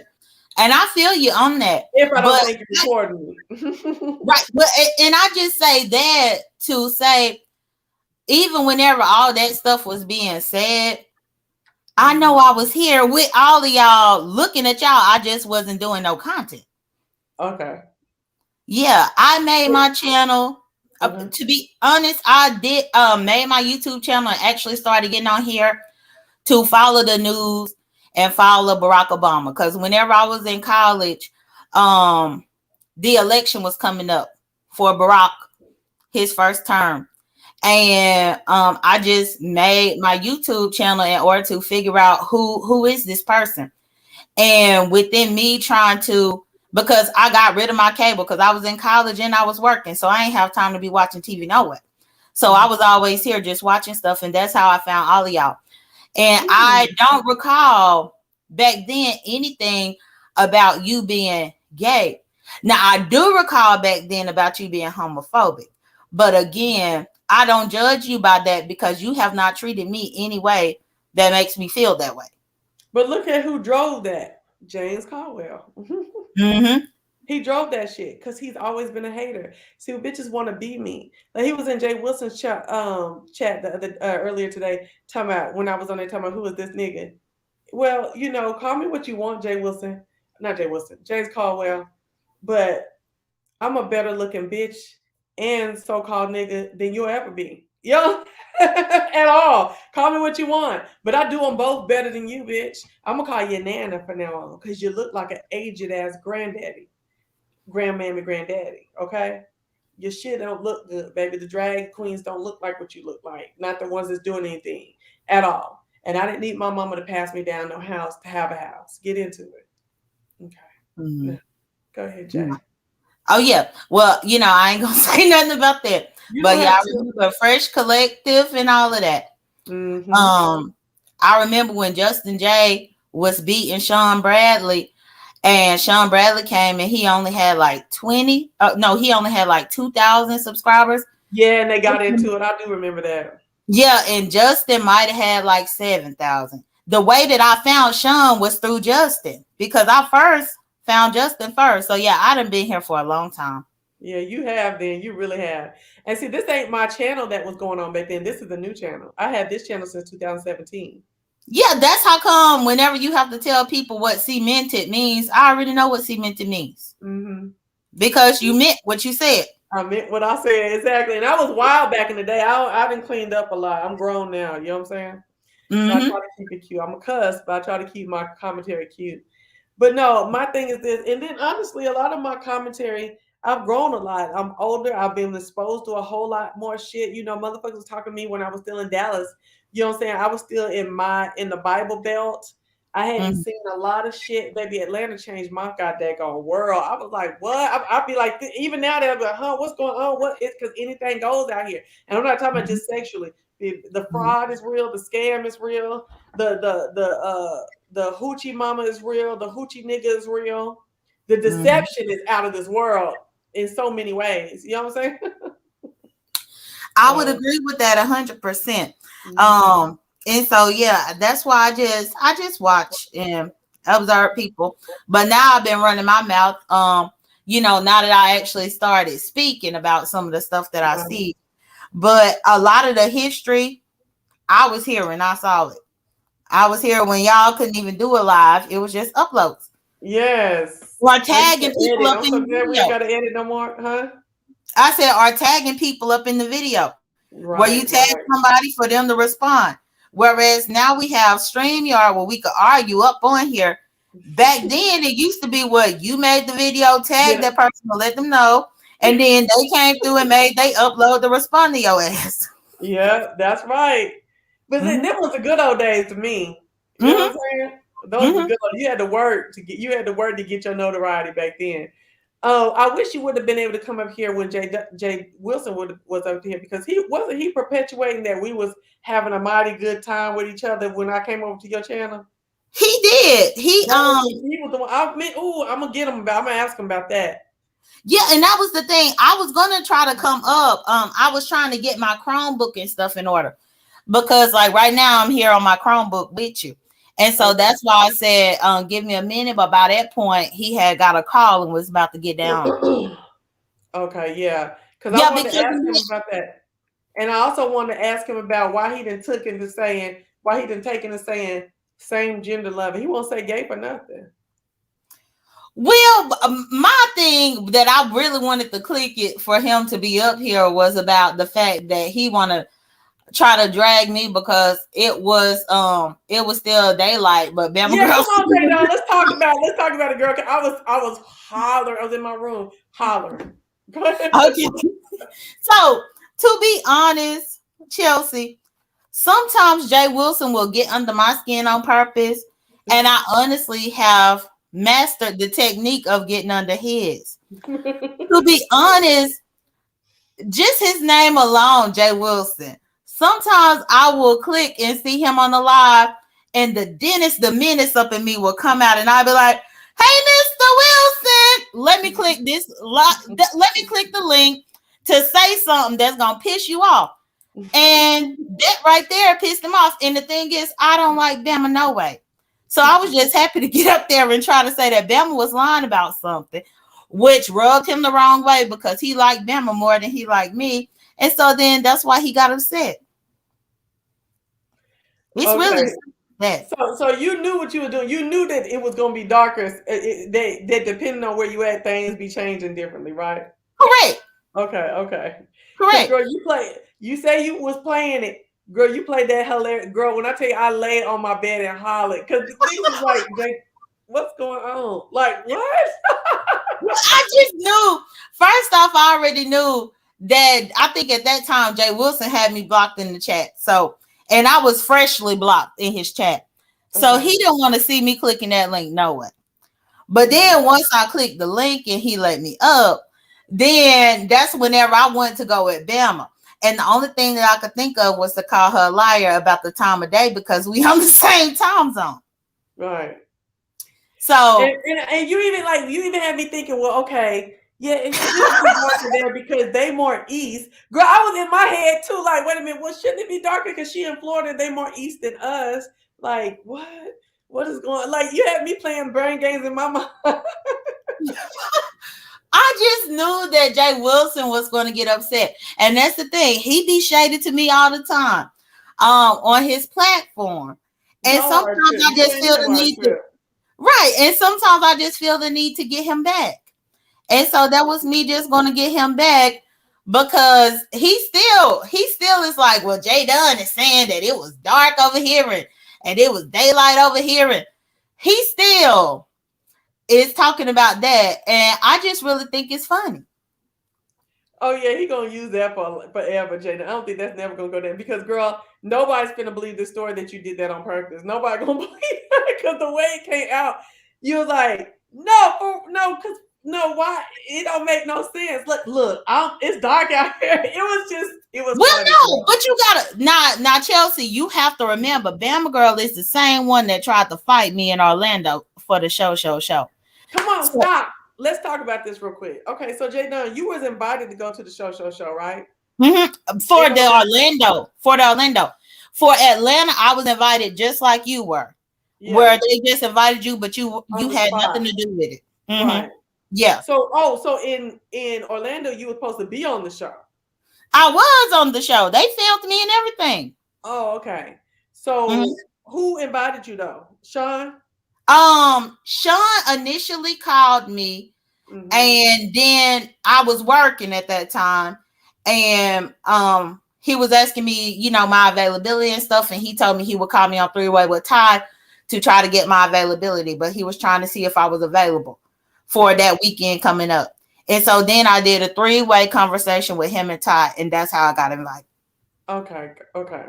And so you were coming to film. And so you got down there. When you got there, who was at the house as far as not Sean and Ty, but as far as the other content creators? Everybody that you know of was already there because I was the last person to arrive. Okay. Because my availability didn't allow me to, because I actually work. So I couldn't just drop everything to just show up in the middle of the week because I think most of the people arrived on Wednesday. I couldn't just drop my responsibilities to go there on Wednesday. So they booked me a flight for me to come Saturday morning, and I left Sunday morning. I was legit only there for less than 24 hours. Okay. So when you got in the house, you were supposed to sleep in the house like Tim did in Atlanta, or you were supposed to go to a hotel? Well, I thought that I was going to be being at a hotel. That was my initial thought. But then once I got in the house, and everything legitimately happened within the first 3 to 5 minutes of me being there. Like, I didn't even Bama girl came down the stairs when she heard my voice, which I didn't find out until later, Chelsea, that Bama girl admitted that Ty went upstairs to let Bama know that I was about to be coming through the front door. So you and Bama had beef before you went there. What was the beef about? Correct. Yeah. So me and Bama was cool at one particular point, but then Bama did an interview with one of my exes on here. And it was actually an ex that I had. Lady or whatever. Yeah.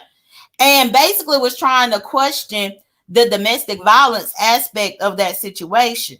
Okay. I felt a certain way about that because the only reason why I ever clicked Bama's link and spoke to her about domestic violence is because she was telling her own story about the fact that somebody had burnt her or whatever. Ooh. Remember when? No, baby, I don't watch Bama. No, she told it on. She told it on her channel, but Fi Babe done talked about it. Everybody has. But long story short, Bama said whenever she was a teenager, like in her late teens, she had a boyfriend that threw acid on her. And so she was telling a story about that. And so I clicked the link. Did you see any acid on her when you went there? Any acid stains? Me and her stayed apart from each other because remember, as soon as I came through the door, the bitch tried to jump on me. Okay. So by that point, I wasn't around her. So I didn't see anything related to that at all. No, I didn't. And once her and Fi Babe fell out, Fi Babe said that she didn't see it either. Plenty of people have said they didn't see any type of remnants on her skin that this actually happened. But I say all that to say I had a heart-to-heart with her about domestic violence, only for her to then in turn get upset with me and decide to interview the person who actually did the violence against me. Mm-hmm. So then I didn't have nothing else for Bama. Yeah, I wouldn't have liked that either. So let me ask you a question. So Bama's the same one who said she knew that little boy that died, and then it come out that she was just like their kids was friends, but they weren't even tight, like how she said, right? Right. Yeah, that's the same lady. Mm. Okay, and so you get into the house and Bama comes down, and then what happens? Well, I got into the house. I could track my steps because I still remember. I walked in. Rebel recognized me. I didn't realize that Rebel was so small and petite in real life. And so he recognized me and came running to hug me. So I'm hugging Rebel. I'm surveying my environment down there. And I being like that. Mm-hmm. Mm-hmm. Yeah, and I'm seeing Leo, talking to Leo because my last time seeing Leo was when they was here in Atlanta. Yeah, I'm talking to Sugar PYT, all of these people. I'm talking to everybody. And so by that point, I sat down on the sofa, and that's when Bama came flying down the stairs.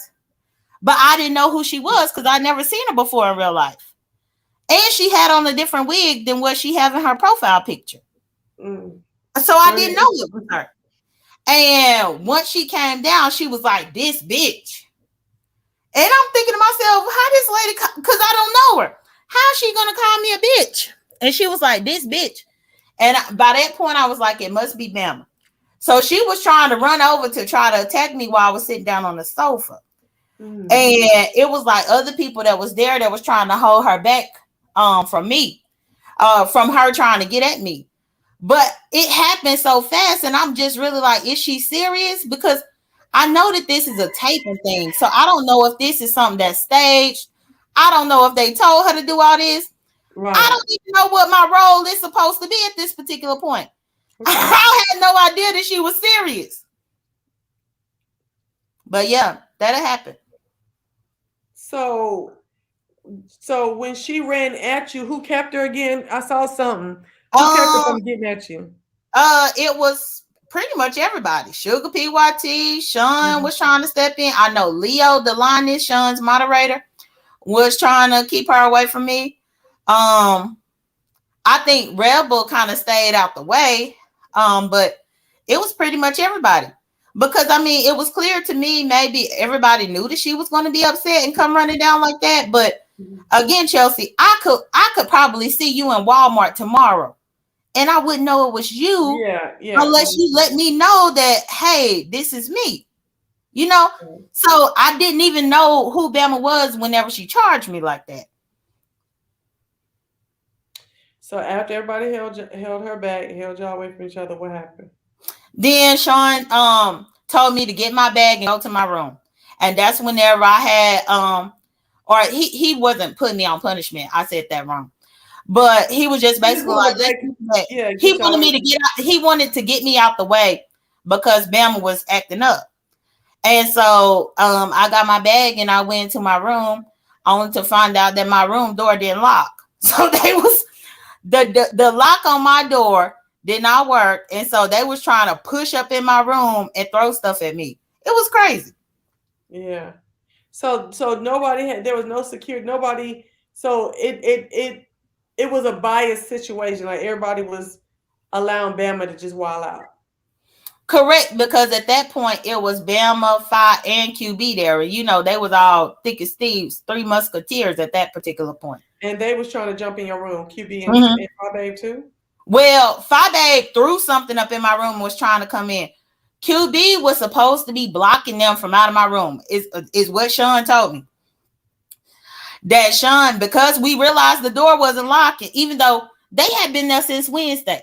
So they already knew that door didn't lock.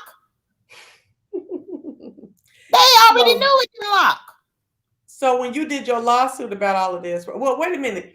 Where is the outside thing? They had pictures of you outside. Did all this stuff happen outside, or this is in the house?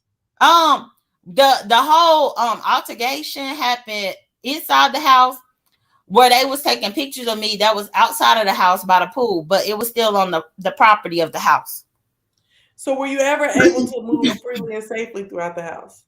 Yeah, what I was about to call the police. Phi Babe was about to go to jail that day, and Ty came up in there and begged me not to call the police. Do not call the police, because you got to remember they had weed and all types of other stuff there.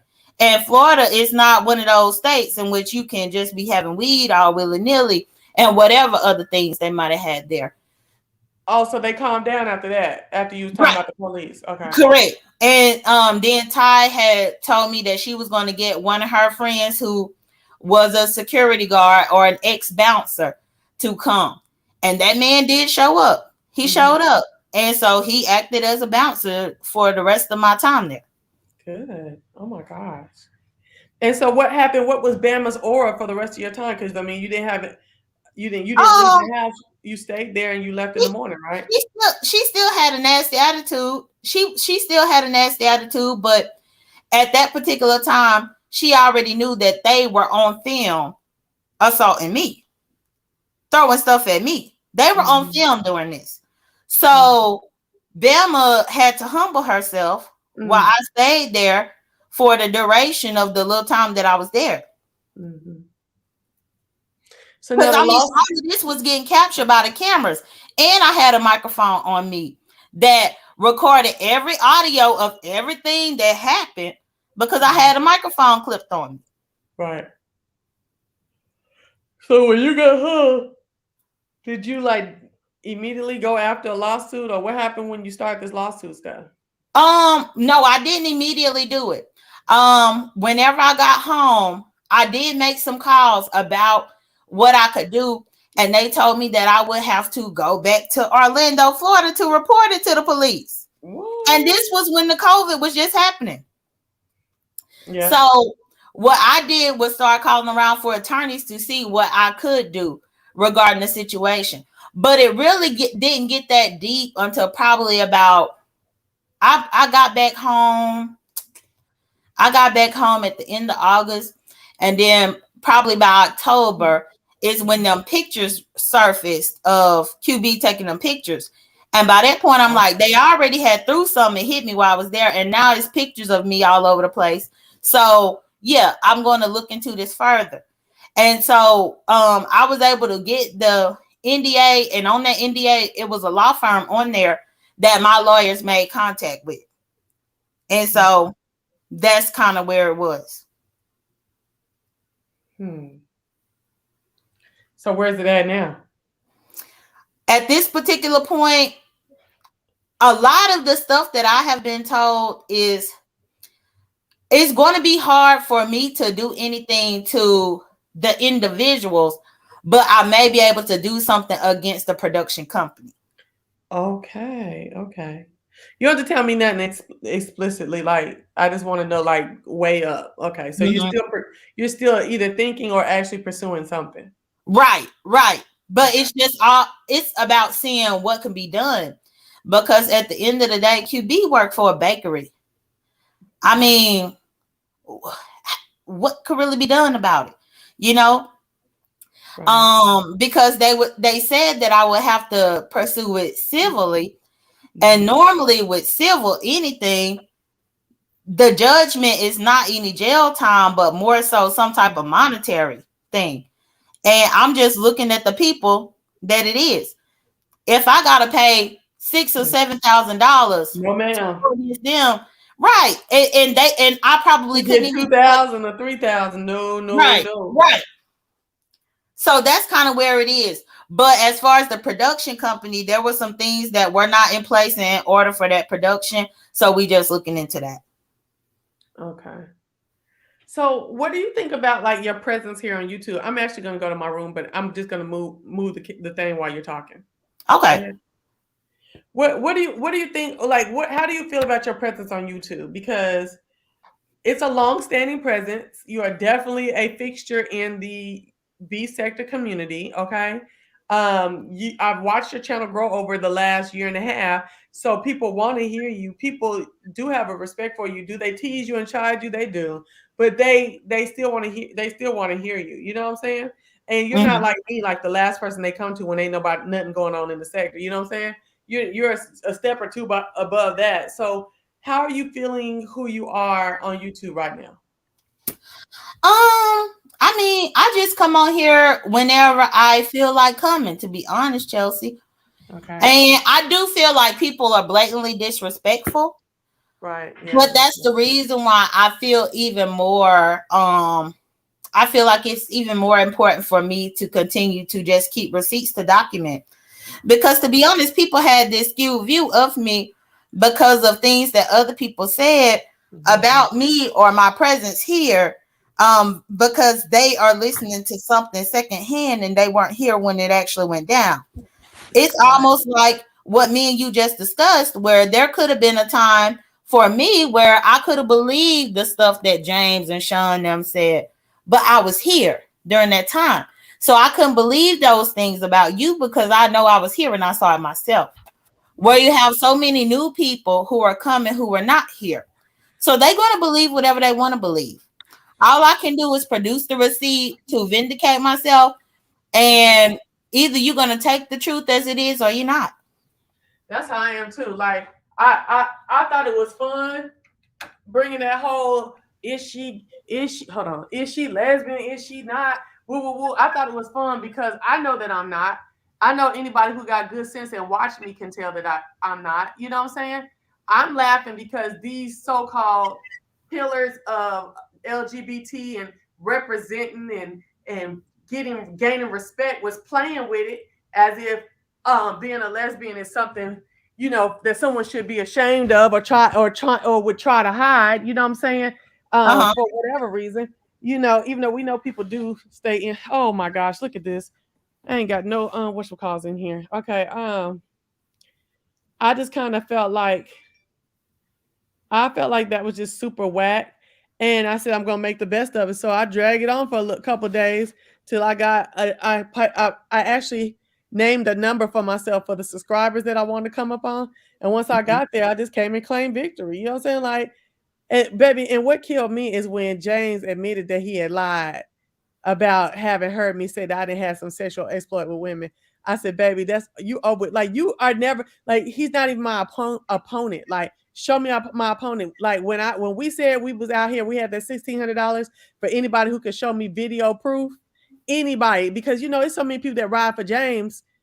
Even that girl, Sirius Bayless, could have found something if it was out there. You know what I'm saying? Or try to get. You think LSA wouldn't have had that on file?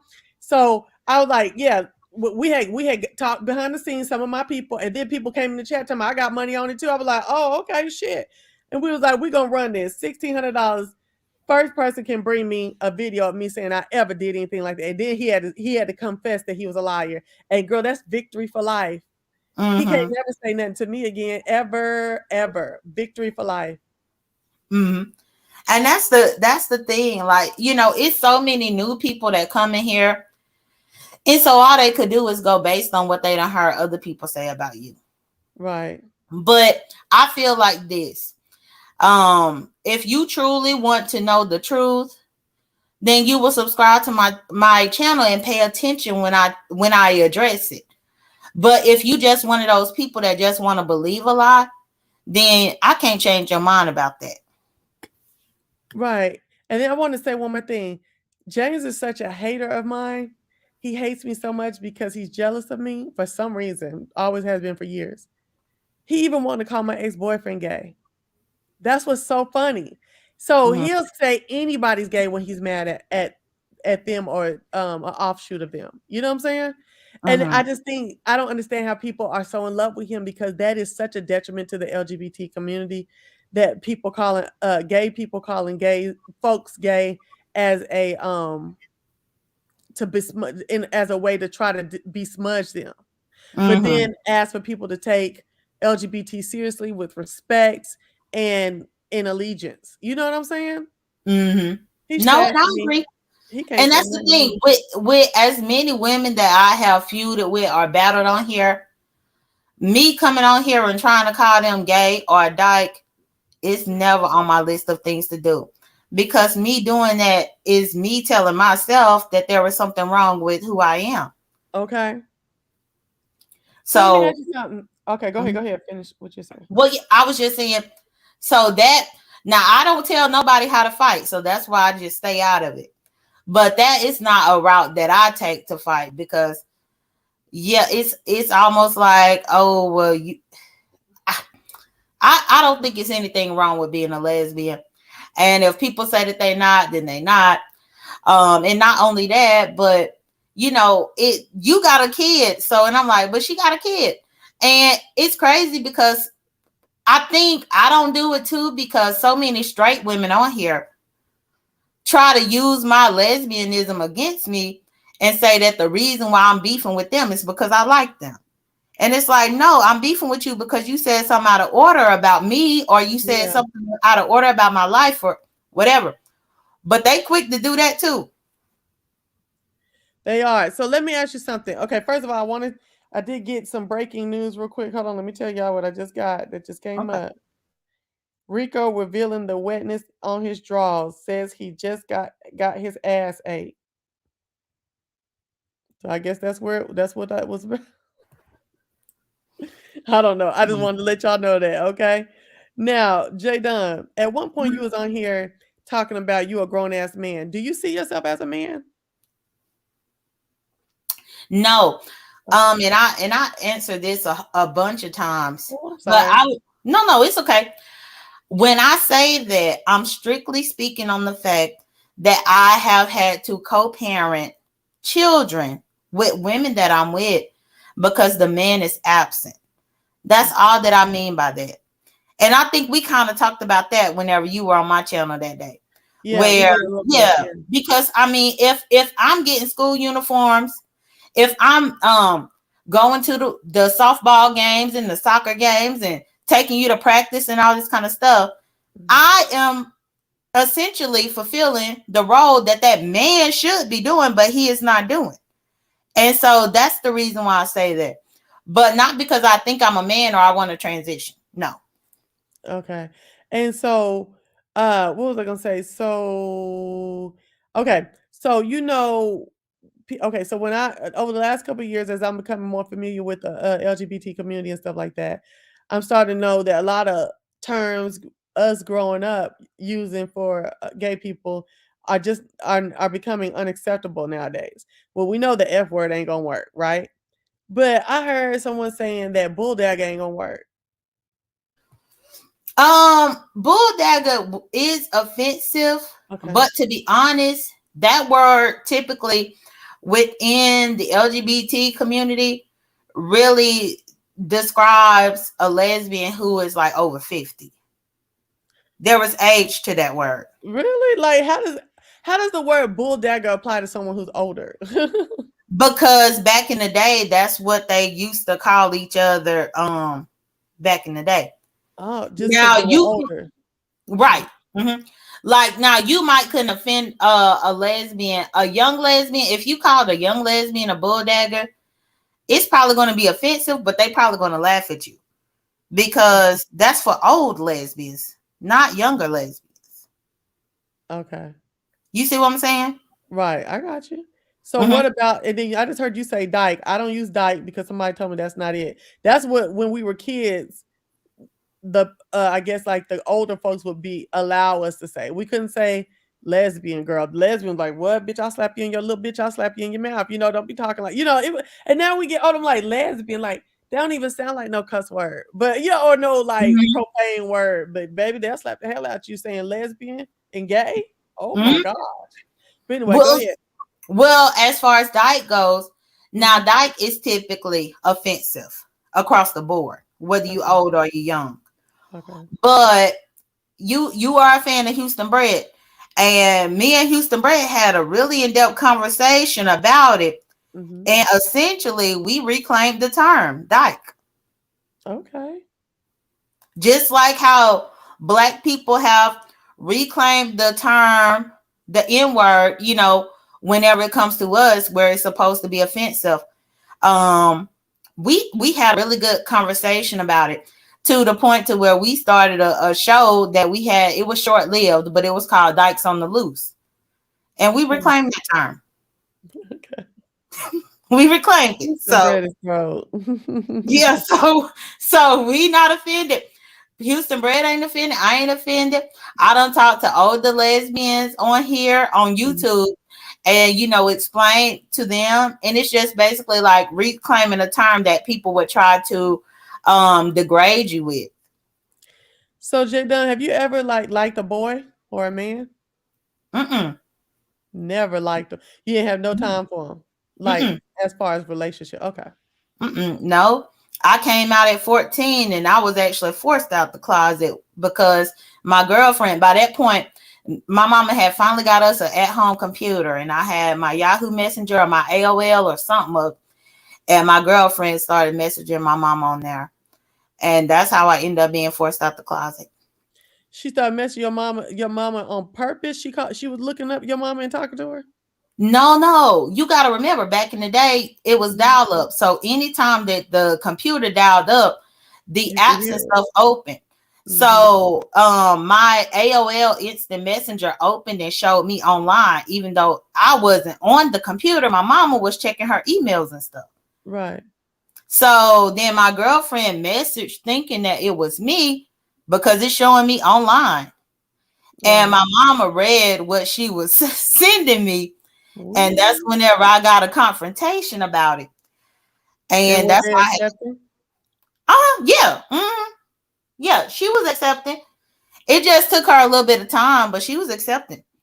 Oh, okay. Because girl, when I saw that missionary outfit that you had on, are you missionary Baptist? I was raised missionary Baptist. You saw me with the drill thing. Yeah, but now I don't claim any organized religion. Why not? Because I see a lot, how can I put it? I just see a lot of self-hate. I see a lot of deception. And I just don't have time for that. Because even in missionary Baptist, people are not as perfect as they try to show themselves to be. And I kind of got tired of that. I prefer to be a spiritual person because you are the only person that can have a relationship with God or the universe or Allah or whoever. And I just don't want to depend on the church to define my relationship with God. Right. But how is that though? If you go in with a relationship, then the people are you only looking at them around you. You're supposed to be concentrating on up the whole time. So you're gonna get humanity when you're looking at the plane. But when you looking up, you know what I'm saying? I forgot what they call it. But anyway, when you look up to the pinnacle, that's where you get where you receive the blessing. That's where you receive the spiritual healing. People gonna always fail you. My pastor used to say, "Y'all too busy looking around. Y'all ain't busy enough looking up." And people sit up and say, because that's who we deal with hand in hand, right? So if they say church hurt, right? Because we dealing with these people hand in hand, day in out, in our eyesight and stuff like that. Instead of looking at them as they going through a natural experience too, just like us. We don't do everything wrong. They're gonna do some bullshit. They're gonna hurt our feelings, stuff like that. But if we believe in God, God will lead you through all those church hurts. You know what I'm saying? That go on and stuff like that. That's just me. I'm not trying to preach you down, girl. I just feel like sometimes people are willing to give up the what do you call it? Like the organization and the obedience needed to be an organized religion.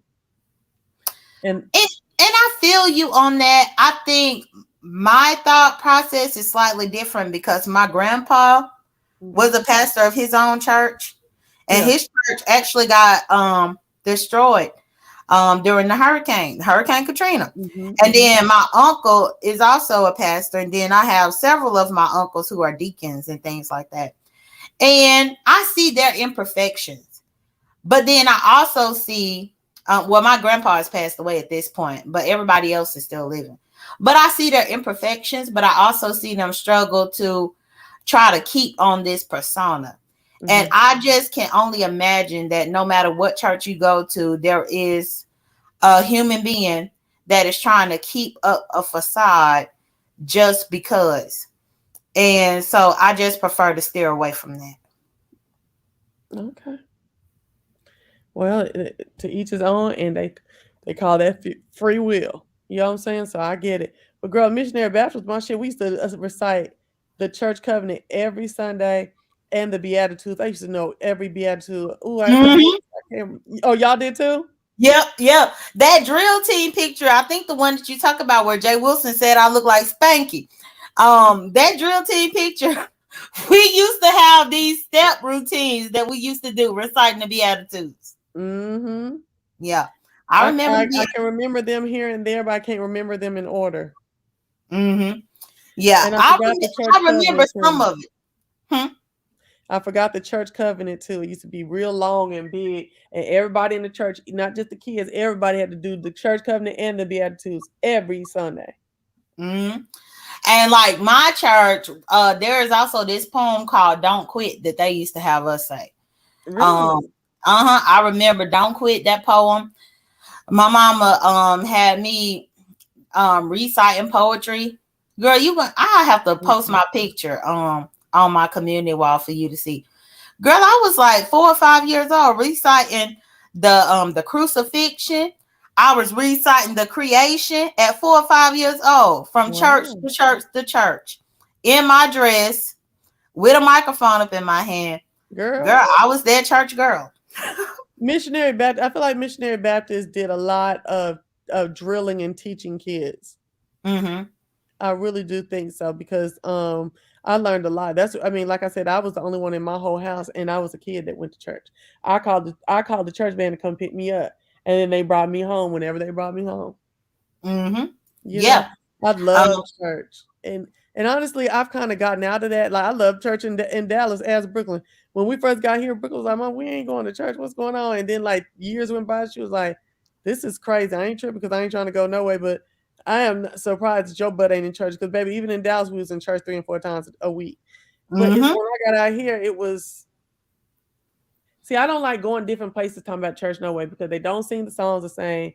They don't rise and they don't fall. Basically, they don't hit their feet and they don't hit the seat at the same like we did at home.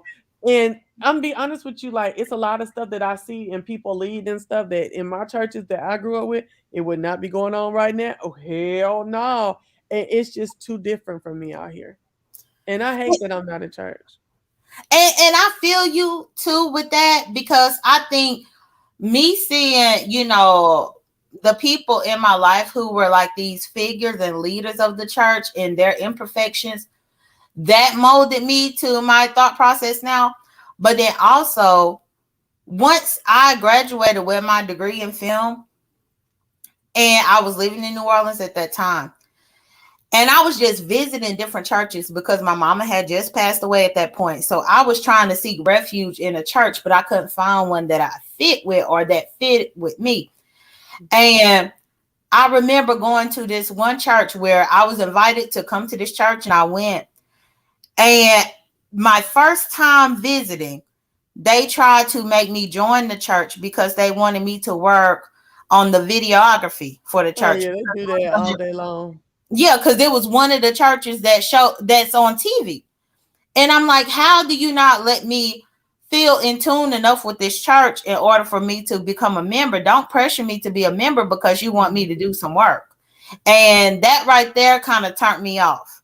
It really did, because I'm like, well, how many people are just joining the membership just to be working? Right. How many other people have they done like that? Mm-hmm. Yeah, that turned me off. My first time there, Oh, they started off first time talking about that? Yeah, because I met the person who invited me to the church through a film situation. So I guess they must have had already spoken about the fact that I did film. But I'm just like, no, you should not. You should let people come as a visitor several times to see if they want to join. Don't just try to ask me to join just because you want to have this this church going on television, and you want me to use what I know. Because at that point, I feel like members are just becoming members for the wrong reason. Right. Yeah, that would have been. I'd have been like, "What? I got pressure getting to church at my church in Dallas, but it ended up being good though. But not because of what I could do, just because somebody I knew that really want me to go. Oh, okay. But yeah, Chelsea, you need to take your room to bed because you've been sleepy. Jay Dunn, I like you. That's why I didn't go to sleep.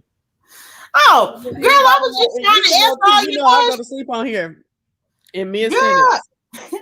Girl, that's why I was just answering your questions, but I've been seeing you get sleepier and sleepier and sleepier. No, it's okay. Because yeah, I'm probably about to call it a night myself. Well, thank you for I just want to click the link. Thank you for stopping by. Oh, you're welcome. I always return the favor. When people visit me, I try to make sure I can visit them back at some particular point. And you visit me. Thank you very much. I appreciate it. Okay, you're welcome. Well, you have a good night. You're welcome to come back anytime, Jadon. Okay, all right. Thank you for that. Okay, cool. Man, thank y'all all for coming through. Jay Dunn, Jay Wilson. We have the Jays coming through here. Kenneth Faulkner. I appreciate you and everybody in the chat. Y'all want to come in. I guess the Lord said we're gonna talk about some other stuff because baby, I was gonna roast some folks in this beef sector for real. Because it's some stuff that I done seen today. Like I am literally blocked from on this channel right here, Properly Bonafide, is blocked from Stomp Down's channel. And I don't know why he would block me. But when I went over there today to one of his videos, I saw one of his moderators, Shelly, which I don't understand why she don't like me because I have been like hardcore, like I've been cool with her. We don't have no drama. And I appreciate her coming to my defense when another queen tried to lie on me years ago. So I don't know why she don't like me, but all of a sudden I've been seeing her talk mad shit in comment sections and shit. But she was on Stomp Down's channel earlier today talking about how, I'm blocking folks. And he was giving her to go, her and the girl Yolanda and Vivian, to block people, wherever they see them or whatever. And I'm like, oh, baby, that's all she had to say for me because she been trying to get somebody to try to roast me or dog me for a while. So she probably didn't delete me right on off his channel. And I'm not going to go over there and ask him nothing about that. I said that here on my channel. I'm not going to ask him nothing. So I just unsubscribed because I was like, you know, he said today he don't want to check none, he ain't finna check Vivian, Yolanda, or Shelly. And if I'm putting on her and he did block me, because I haven't said anything over there, so I don't know why. But I feel like it has something to do. So wait a minute, let me say this. If I'm putting on her wrong, then I'll apologize. But I don't know. I don't know about that. Yeah, I am old school. And then like when you get up on my community wall, when I was talking about how it's blood in the streets and the B sector street, it has been blood in the streets these last couple days. Stone cold red blood just running in the streets, right?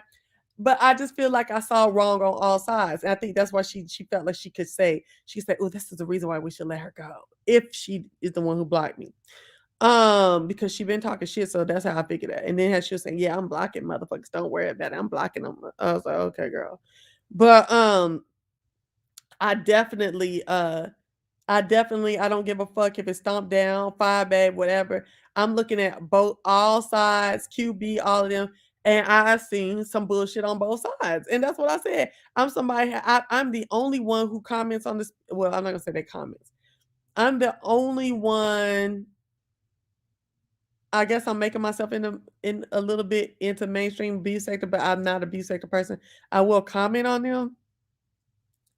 I'm not in shit. Not like Olivia, who will be saying, I stand on my own, but she panel hops all day long. Then she sits up there and she tries to run for cover, you know, when shit be going on. Like when that shit went on with me and her, she had to run over to James so she could be able to talk. Cause baby, she wasn't finna go nowhere else. You better stay. You want to talk about me? You better stay on your channel or James's channel, because baby, everywhere you went, I was on that ass, baby, roasting, dogging you. Okay. You know, Olivia swears she by herself, but she ain't by herself. She got little friends here and there. She be trying to link up and shit, and people use her and then throw her back out, and then she be back on her own for a little while. Child, we see what's going on, Olivia. But I'm the only true lone wolf out here. I don't link up with nobody. Remember, people wanting to be on my motherfucking team, not me trying to be on their team. Never. Ain't never been no club chat, no House of Jay Wilson. I ain't never been no Treasure Lane. I ain't never been no Babe Nation. None of that. None of that. Do I watch some of them people? Absolutely. Do I like some of those people's content? Absolutely. But I don't get involved with no fucking groups. Period. And have always suggested that others don't either. And I caught some shade, baby. I caught some shade last weekend in a video by a nagger. And I'm going to say that right now. By a nagger, I caught some little low-key shade. See if I ever see some more. If I see some more, I'm going to have to speak on it. Okay? Because I don't know why there would be shade there either. But I'm like, oh, really? Okay. But you know, baby, I'm not, like they say, I'm old school. I'm loyal to me, but I'm loyal to others. There's people, like for instance, my moderators. Notice I had more moderators. Some of them that are not my moderators now, I'm still cool with, and I'm still be loyal with them. They still the A1 day ones. But I had to get down to 3. I think 3, and I think I just made DJ. These are long-standing friends that I know. Okay. Some of the ones that used to be and are not are long-standing friends too. I'm not taking no new moderators. Honestly, I thought about it. I'm not taking no new moderators at all, because see, moderators have that type of power to go back into your lives and block people that you don't want otherwise blocked. Okay. They have the power to change your whole subscriber count and to get you in some shit with people. And nah, I only mess with moderators who I know for sure. Okay. And yeah, that's it. Now, correspondence, I would love to have like 2 or 3 correspondents out there. A correspondent would be someone, if we're talking about some news shit or whatever, and I might not have all the details, they go and they bring up the shit. It was like today when we was talking about Black towns and lineage, go look up, and Jay Dunn came in with the information. Others in the chat came in with certain information. That's the top. That's why I need correspondence. Some correspondents that might hit the link and talk more in depth and and talk. That's what I like. That's what I would like is correspondence like that. Okay.